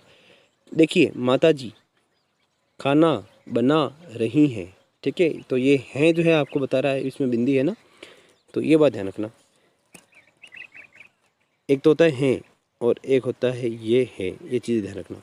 तो ये तो है एक वचन का बोध करा रहा है, और ये होता है दो बहुवचन का बोध करा रहा है। जैसे सीता सो रही है तो ये आ जाएगा है, ठीक है। और लड़कियां सो रही हैं तो ये है आ जाएगा, ठीक है। दोनों में रही तो पता नहीं लग रहा, पर ये बिंदी आपको ज्ञान कराएगी एक वचन बहुवचन, ठीक है। चलो, तो बिंदी का बड़ा खेल है। एक बिंदी से वाक्य शुद्ध हो सकता है। गुरुजी पढ़ा रहे हैं, ठीक है, गुरुजी पढ़ा रहे हैं, आदर सूचक है तो क्रिया बहुवचन में प्रयुक्त होगी, ठीक है ना। जैसे राम होता तो राम पढ़ा रहा है, ऐसा हो जाता, ठीक है। पर यहाँ पर गुरुजी एक ही व्यक्ति पढ़ा रहे, लेकिन उनको आदर सूचक होने के कारण क्रिया जो है बहुवचन रूप में प्रयुक्त हुई है। कर्ता का लिंग अज्ञात होने पर क्रिया पुल्लिंग में ही प्रयुक्त होती है। तो ये पुरुष प्रधान समाज, और पुरुष प्रधान समाज में ये व्यवहार में यही है क्या कि भैया क्रियाकर्ता अगर हमें ज्ञात है, स्त्रीलिंग है तो स्त्रीलिंग में क्रिया प्रयुक्त होगी, और पुल्लिंग है तो पुल्लिंग में। लेकिन जब कर्ता अज्ञात हो तब की स्थिति में हम क्या करेंगे, क्रिया का रूप कौन सा होगा, पुल्लिंग ही होगा, ठीक है। चलो, तो इसको अच्छे से और देख लेते हैं, क्या कि कर्ता का लिंग अज्ञात होने पर क्रिया पुल्लिंग ही होती है। देखते हैं कैसे। कौन आया है, कौन आई है नहीं कहते, ठीक है। वहाँ कौन खड़ा है, अंधेरे में कोई नहीं दिख रहा तो कौन खड़ा है, कौन खड़ी है, ऐसे थोड़ी कहते हैं। तो ये बात है। है ना, ये व्यवहार वाली बात है, थोड़ी बारीक चीज़ें हैं। हिंदी में आंसू, कुछ शब्द जो ऐसे होते हैं, अगला लास्ट जो है इसमें बिंदु ध्यान रखना है, अंतिम बिंदु वो ये है कि कुछ शब्द जो होते हैं हमें दिखने में ऐसे प्रतीत होंगे कि ये एक वचन शब्द हैं, लेकिन विश्वास मानिए वे हमेशा ही बहुवचन में प्रयुक्त होते हैं। विश्वास मानिए वे हमेशा ही बहुवचन में प्रयुक्त होते हैं, जैसे बहुवचन शब्द ही होते हैं वो, ठीक है। तो जैसे आंसू, होश, प्राण, हस्ताक्षर, दर्शन, भाग्य, ये आदि शब्द क्या होते हैं कि हम व्यवहार में इनको बहुत ज़्यादा लाते हैं, ठीक है। लेकिन ये शब्द कभी गौर नहीं किया होगा हमने कि ये बहुवचन है। कैसे देखो, मेरे आंसू आ गए, आंसू आ गया नहीं कहते, कभी कहते हैं कि आंसू आ गया, आंसू आ गए, ठीक है, बहुवचन शब्द है। मेरे होश उड़ गए, हम खुद पर ही लगाइए वाक्य, मेरे होश उड़ गए, मेरा होश उड़ गया नहीं कहते, तो मेरे होश उड़ गए, ठीक है, बहुवचन है ना। उसके प्राण पखेरु उड़ गए, ठीक है, हमारे तो प्राण नहीं उड़ेंगे, तो उसके प्राण पखेरु उड़ गए, तो ये उड़ गए, उड़ गया नहीं कहते, ठीक है। चलो, हस्ताक्षर, मैंने हस्ताक्षर किए, मैंने हस्ताक्षर किया नहीं होता, ठीक है, या ये मेरे ही हस्ताक्षर हैं, ठीक है। दर्शन, आपके दर्शन हो गए, आपका दर्शन हो गया नहीं कहते हम, ठीक है। भाग्य, ये सारे शब्द हैं आपके बहुवचन में ही प्रयुक्त हुए, ठीक है। अहो भाग्य हमारे, जो आप हमारे घर पधारे, अहो भाग्य हमारे, अहो भाग्य हमारा नहीं कहते हैं, अहो भाग्य हमारे, वो जो लोकोक्ति है वो भी आपको पता होगी, अहो भाग्य हमारे, जो आप घर पधारे, ऐसा। तो हमारे कह रहे हैं, उसमें हमारा नहीं कह रहे हैं, ठीक है। चलो, तो ये बहुवचन में कुछ शब्द हैं, इन शब्दों को कृपया करके अपने पास ले लीजिए, बहुत अच्छे अच्छे शब्द हैं, आंसू, होश, प्राण, हस्ताक्षर, दर्शन, भाग्य, ठीक है। तो ये था कर्ता और कर्म की, कर्ता और क्रिया की अन्विति हमने देखी। तो जैसे व्याकरण में ये अपने आप में एक टॉपिक 1 घंटे का हो जाता है, सब्जेक्ट वर्ब एग्रीमेंट, ठीक है। तो ये यहाँ पर हिंदी में देखो हमने बहुत ही कम समय में चर्चा कर ली, ये सब्जेक्ट वर्ब एग्रीमेंट ही है। ये इंग्लिश में भी आपको हेल्प करेगा, इंग्लिश व्याकरण जानने में भी आपको हेल्प करेगा। ये सब्जेक्ट, कितने नियम थे इसमें, 9 नियमों के माध्यम से, 9 बिंदुओं के माध्यम से इस चर्चा को, इस तथ्यों को, इस बिंदु को हमने जाना, ठीक है। कर्ता और क्रिया की अन्विति, ठीक है, सब्जेक्ट वर्ब एग्रीमेंट, ठीक है। ये अपने आप में एक टॉपिक है अलग से, लेकिन इसी के साथ हमने जान लिया, ठीक है। तो कर्ता और क्रिया की अन्विति जानने के बाद अगला बिंदु है कर्म और क्रिया की अन्विति, यानी कि ऑब्जेक्ट वर्ब एग्रीमेंट, इसको हम इंग्लिश में समझ सकते हैं। तो देखेंगे कि क्रिया किस प्रकार से कर्म के साथ संबद्ध होती है। तो जैसा कि वाक्य में हमने समझ रखा है, कर्ता कर्म क्रिया होती है, कर्ता के साथ जैसे विभक्ति लगती है कर्ता विभक्त हो जाएगा, और उस स्थिति में जब कर्म के साथ विभक्ति नहीं है और कर्ता के साथ है तो कर्ता तो विभक्त हो गया और कर्म का सीधा सा संबंध रहेगा क्रिया से, ठीक है। तो पहला जो बिंदु है ये इसी बात को बताता है। जैसे ये उदाहरण है, भूपेंद्र ने आम खाया, तो भूपेंद्र के साथ विभक्ति लगी कर्ता के साथ, तो खाया जो है क्रिया आम के अनुसार आई है, कर्म के अनुसार आई है, ठीक है। तब यही कहा गया है कि जब कर्ता के साथ विभक्ति हो तो क्रिया कर्म के अनुसार आएगी, ठीक है। कर्ता के साथ विभक्ति हो और कर्म के साथ विभक्ति न हो, ठीक है। कर्ता के साथ भी विभक्ति और कर्म के साथ भी विभक्ति होगी, तब दोनों के अनुसार क्रिया नहीं आएगी, वो पुल्लिंग बहुवचन में, पुल्लिंग एक वचन में आएगी। देखना, यदि कर्ता और कर्म दोनों के साथ परसर्ग लगा हो, यानी कि विभक्ति लगी हो, तो क्रिया एक वचन पुल्लिंग अन्य पुरुष में होती है, ठीक है। विभिन्न उदाहरणों के माध्यम से इस चीज़ को हम क्लियर करते हैं। राम ने मोहन को पीटा, ठीक है। तो राम के साथ भी विभक्ति है, मोहन के साथ भी विभक्ति है, कर्ता के साथ विभक्ति, कर्म के साथ विभक्ति, इसीलिए जो क्रिया जो ये पीटा ना तो राम के अनुसार है न मोहन के अनुसार है, एक वचन में है, पुल्लिंग है और अन्य पुरुष में आएगी, ठीक है। कर्ता और कर्म के साथ दोनों के साथ विभक्ति हो तो इस स्थिति को हम कहते हैं तिर्यक स्थिति, इस स्थिति को हम कहते हैं तिर्यक स्थिति, ठीक है। ये ध्यान रखना, तिर्यक स्थिति है, ठीक है जी, तिर्यक स्थिति है। और ऐसे जब कर्ता और कर्म दोनों के साथ विभक्ति हो तो गारंटी के साथ बात है कि उस स्थिति में ना तो कृतवाच्य वाक्य होता है न कर्मवाच्य वाक्य होता है, ऐसी स्थिति कही जाती है भाववाच्य वाक्य, ठीक है। चलो, सीता ने गीता को पिटा, अब सीता की जगह आप बोली राम कर दो, राम ने गीता को पिटा, क्रिया चेंज नहीं होगी। गीता की जगह तुम आप बोली गीतेश कर दो तो भी क्रिया चेंज नहीं होगी, ठीक है। तो सीता ने गीतेश को पिटा तो पिटा ही रहेगा, मतलब कि दोनों के अनुसार क्रिया नहीं है, ठीक है। चलो, अगला बिंदु परसर्ग सहित कर्ता के साथ, जब कर्ता के साथ परसर्ग है, विभक्ति है, एक से अधिक कर्म। हाँ, अब ये स्थिति बताई जा रही है कि कर्म एक कर्म है तब तो हमने जान लिया, जब कर्म एक से अधिक कर्म हो, समान लिंग वचन के होने पर क्रिया उन्हीं लिंग वचन में होगी। कर्म एक से ज़्यादा है, देखो जैसे मैंने आम और केले खरीदे, ठीक है, तो समान लिंग वचन की बात है। दोनों ही दो कर्म यहाँ पर, आम भी कर्म है और केला भी कर्म है, तो समान लिंग वचन के है तो उसी लिंग वचन में क्रिया होगी जिसमें ये कर्म है। ठीक है, उसने पुस्तक और कॉपी खरीदी। यदि कर्ता के साथ परसर्ग लगा हो, बिल्कुल यहाँ जैसे इधर ध्यान देना, हम कर्ता क्रियान्वित सब्जेक्ट वर्ब एग्रीमेंट जब देख रहे थे तब एक कंडीशन अनिवार्य थी सबके साथ, क्या कि परसर्ग रहित, क्योंकि कर्ता का संबद्धता हम देख रहे हैं तो कर्ता के साथ विभक्ति नहीं हो सकती। ठीक है, अब जब कर्म के साथ देख रहे हैं तो कर्ता के साथ विभक्ति होगी, क्योंकि कर्ता को हमें अलग करना है। ठीक है, चलो, तो यही बात है, बार बार कही जाएगी, इसको हमें टेंशन नहीं लेना, इस पर ज़्यादा जोर नहीं देना है। कर्ता के साथ परसर्ग लगा होगा तभी तो कर्ता विभक्त होगा और कर्म का नंबर आएगा। ठीक है, संबद्धता का क्रिया के साथ। वाक्य में कर्म हो तो क्रिया अंतिम कर्म के अनुसार होगी। ठीक है, पुस्तकें और रबड़ खरीदा, जब दोनों का लिंग वचन अलग अलग है तो अंतिम कर्म के अनुसार आएगी, ऐसी बात कही रखी है। ठीक है, दोनों का अगर लिंग वचन अलग अलग है कर्मों का तो अंतिम के अनुसार आएगी। ठीक है, समान है तो बिल्कुल उसी मानी है, ये बात कही गई है। ठीक है, देखो यहाँ पर जैसे पुस्तकें और रबड़ खरीदा तो पुस्तकें बहुवचन में है, रबड़ एक वचन में है, तो रबड़ के अनुसार जो क्रिया का रूप है वो आया है। ठीक है, पुस्तकें और रबड़ खरीदा, और इसी को लेखक जो इस पुस्तक है उन्होंने बहुत अच्छा इसको एग्जाम उदाहरण दिया है यहाँ पर, सीता ने रबड़ और पेंसिलें खरीदी। ठीक है, तो पेंसिलें के अनुसार ये आया है, चलो, न कि सीता के अनुसार, सीता के साथ तो विभक्ति है। तो ये था कर्ता क्रिया अन्विति के बाद कर्म और क्रिया की अन्विति। ठीक है, अगली जो अन्विति संबद्धता हमें देखनी है, संज्ञा और सर्वनाम की अन्विति देखनी है। ठीक है, तो संज्ञा नेम इज नाउन, सभी व्यक्ति वस्तु स्थान के नाम को सामान्य से प्रवेश समझ दे रहा हूँ, अभी ज़्यादा गहराई में नहीं जाएंगे। व्यक्ति वस्तु स्थान के नाम को संज्ञा कहते हैं। ठीक है, सर्वनाम जो संज्ञा के स्थान पर प्रयुक्त होते हैं वो सर्वनाम। इन दोनों वाक्य में जब ये दोनों होते हैं तो इनकी अन्विति कैसे होती है, कैसे एक दूसरे से संबद्ध होते हैं, आइए देखते हैं। वाक्य में सर्वनाम का वचन उस संज्ञा के वचन के अनुसार होता है जिसके स्थान पर वो प्रयुक्त हुई है, सीधी सी बात है ना। तो सर्वनाम संज्ञा के स्थान पर प्रयुक्त होता है, एक बात। ठीक है, तो जिस संज्ञा के स्थान पर प्रयुक्त हो रहा है उसी के अनुसार इसका लिंग वचन होना है। ठीक है, देखते हैं कैसे। राम ने कहा मैं पत्र लिखूंगा, तो सर्वनाम राम है या संज्ञा, और मैं है सर्वनाम, तो ये राम की जगह प्रयुक्त हुआ है, तो उसके अनुसार ये सिंगुलर है वो भी सिंगुलर, स्त्रीलिंग है तो स्त्रीलिंग, पुरुष पुल्लिंग है तो पुल्लिंग। इतना सा यहाँ पर स्पष्ट रूप से हमें पता नहीं चल रहा, अगले उदाहरण से ये और क्लियर हो जाना है। ठीक है, तो छात्रों ने कहा हम, यहाँ देखना, छात्रों ने कहा हम खेलेंगे, तो ये संज्ञा है छात्रों और हम है सर्वनाम। तो छात्रों जैसे बहुवचन में है तो हम भी यहाँ पर बहुवचन में आया, अन्यथा की स्थिति में जैसे राम सिंगुलर था तो मैं भी सिंगुलर था। ठीक है, तो यही बात कही गई है कि सर्वनाम जिस संज्ञा के स्थान पर प्रयुक्त हो रहा है उसके अनुसार इसका लिंग वचन होना है। ठीक है, ये संबद्धता है, संज्ञा की सर्वनाम के साथ संबद्धता होगी। क्यों होगी? क्योंकि उसी के स्थान पर तो प्रयुक्त हो रहा है।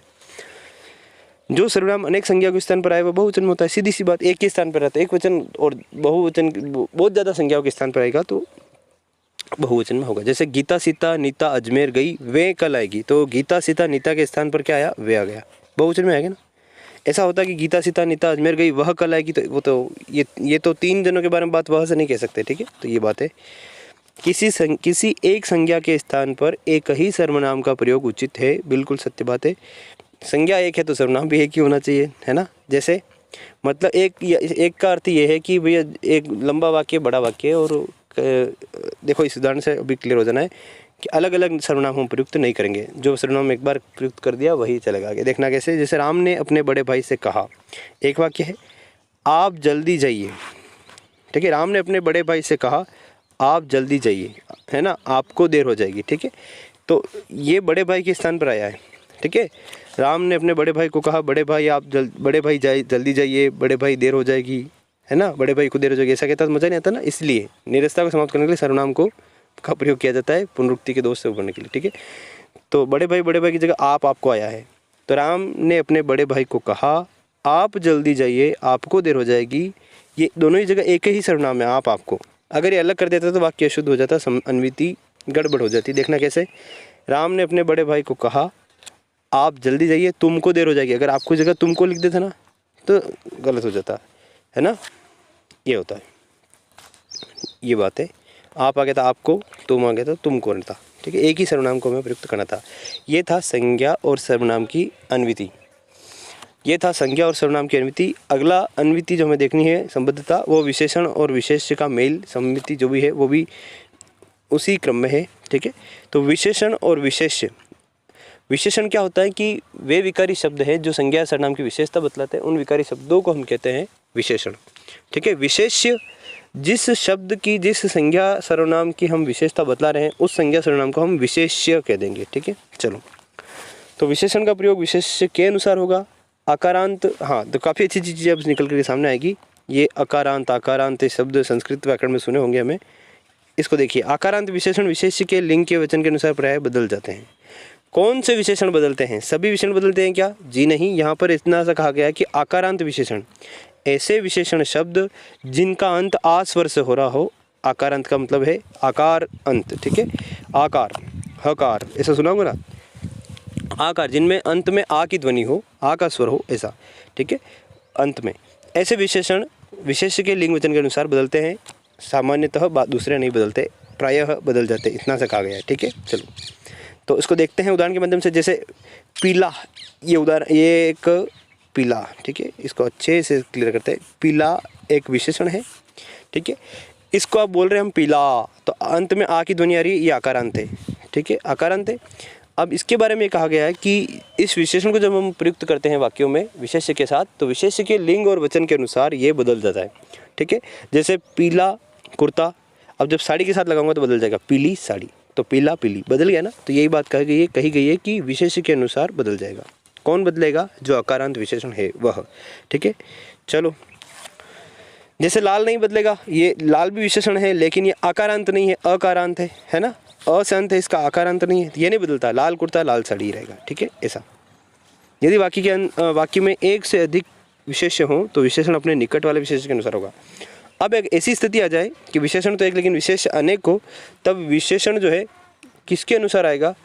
निकट वाले विशेष्य के अनुसार आएगा। जैसे उदाहरण के माध्यम से क्लियर है, काली टोपियाँ और कुर्ते लाओ, तो यहाँ पर काली जो है ये टोपियों के अनुसार इसका लिंग वचन आया। ठीक है ना, ठीक है, ठीक है, देखो इसको बदल के बताया गया है, काली टोपियाँ और कुर्ते लाओ। अब इसी को ये तो है आपका विशेषण, ये भी विशेष्य है और ये भी विशेष्य है। ठीक है, तो किसके अनुसार आए? जो निकट वाला है उसके अनुसार। तो टोपी निकट है जिसके अनुसार आ गया। अब आपको समझाने के लिए क्या किया गया, कुर्ते, इसका क्रम बदल दिया गया। ठीक है, क्रम बदल दिया गया है ना। तो देखिए क्या आ गया, काले कुर्ते और टोपियाँ लाओ। अब काला लगाना है तो काला किसके अनुसार आ गया? कुर्ते के अनुसार, तो काले कुर्ते लाओ, काले कुर्ते और टोपियाँ लाओ। ठीक है, चलो ये था विशेषण और विशेष्य की अन्विति। अंतिम अन्विति का प्रकार है संबंध और संबंधी का अन्वय अन्विति। ठीक है, अनुअय देखो गति की दिशा, अनु मतलब अनुसरण करके, अय ये शब्द आपने सुना होगा, ये यण संधि का उदाहरण है। अनुधन अय, अन्वय। ठीक है, अय होता है, ठीक है, अय मतलब गति के संदर्भ में हम ले सकते हैं, चलने के संदर्भ में। तो अनुअय इसके अनुसार चलेगा, संबंध संबंधी का अन्वय अन्विति। ठीक है, अनुइति अन्विति। तो वाक्य में आने वाले संबंधवाचक शब्दों के लिंग वचन, वाक्य में आने वाले संबंधवाचक शब्दों के लिंग वचन संबंधी के लिंग वचन के अनुसार होते हैं। उदाहरण बताता हूँ संबंधवाचक शब्दों के। ठीक है, तो अभी क्लियर हो जाना है, देखना। जैसे राम की गाय है, इसको देखना, तो संबंधवाचक है काके की, ये शब्द है। ठीक है, काके की ये है। ठीक है, तो ये इनका जो लिंग बदल रहा है, लिंग वचन बदल रहा है, किसके अनुसार बदलेगा? संबंधी के अनुसार। जैसे यहाँ पर संबंधी है गाय, इसके अनुसार है, इसको मैं जैसे ही बदलूंगा ये काके की बदल जाएगा, देखना। तो राम की गाय है, इसको हम बदलते हैं राम, जैसे संबंधी को बदलेंगे, संबंधी गाय तो इसकी जगह बेल कर देते हैं, तो राम की बेल नहीं होगा, राम का बेल होगा। ठीक है, ठीक है ना। और बहुवचन में लें तो बेल को भी हटा देते हैं। ठीक है, तो पशु, तो राम के पशु हैं, ऐसा। तो ये काके की किसके अनुसार चेंज हो रहा है? संबंधवाचक किसके अनुसार चेंज हो रहा है? संबंधी के अनुसार। ठीक है, संबंधी एक वचन में तो ये भी एक वचन में, संबंधी स्त्रीलिंग में तो ये भी स्त्रीलिंग में, ऐसा। ठीक है, तो यहाँ पर स्पष्ट किया गया है कि प्रस्तुत वाक्य में संबंधी गाय के अनुरूप संबंधवाचक की स्त्रीलिंग एक वचन का प्रयोग हुआ है। ठीक है, और बहुवचन का भी मैंने आपको बता दिया, इस पुस्तक में और बता रखा है। राजा, ये राजा के घोड़े हैं। ठीक है, राजा के घोड़े, घोड़ा होता तो कहा जाता राजा का घोड़ा है, ऐसा। और भी उदाहरण देखते हैं। एक वाक्य में भिन्न लिंग वचन के अनेक संज्ञाएं संबंधी, तो संबंध कारक अपने बाद आने वाली संज्ञा के अनुरूप होगा। ये वही बात हो गई विशेषण के अनुसार। ठीक है, विशेषण जो है का लिंग वचन जब ज़्यादा विशेष हो तो निकट वाले के अनुसार होगा। ऐसे ही जब संज्ञाएं अधिक हो अनेक संज्ञाएं हों तब संबंध कारक किसके अनुसार है? निकट वाले के अनुसार। विभिन्न उदाहरणों के माध्यम से यहाँ पर स्पष्ट है, देखते हैं। उसकी अंगूठी और हार तैयार है, ठीक है। उसकी अंगूठी और हार तैयार है, ठीक बात है। तो यहाँ पर उसकी जो है अंगूठी के अनुसार आया। अब बदल दिया गया अगले वाक्य में, देखिए अंगूठी और हार का क्रम बदल गया। तो हार और अंगूठी तैयार है, तो किसकी लगाए? उसकी नहीं, अब उसका हार और अंगूठी तैयार है, ठीक है। कपड़े और जूते, तो उसके कपड़े और जूते लाओ, ठीक है। अब पुस्तक है तो उसकी पुस्तक और पेन खो गया, ऐसा। तो निकट वाला जो है, ये निकट वाले जो है उनके अनुसार संबंधी का संबंधवाचक शब्दों का लिंग वचन आएगा निकट वाले संबंधी के अनुसार, इतना सा, ठीक है। चलो।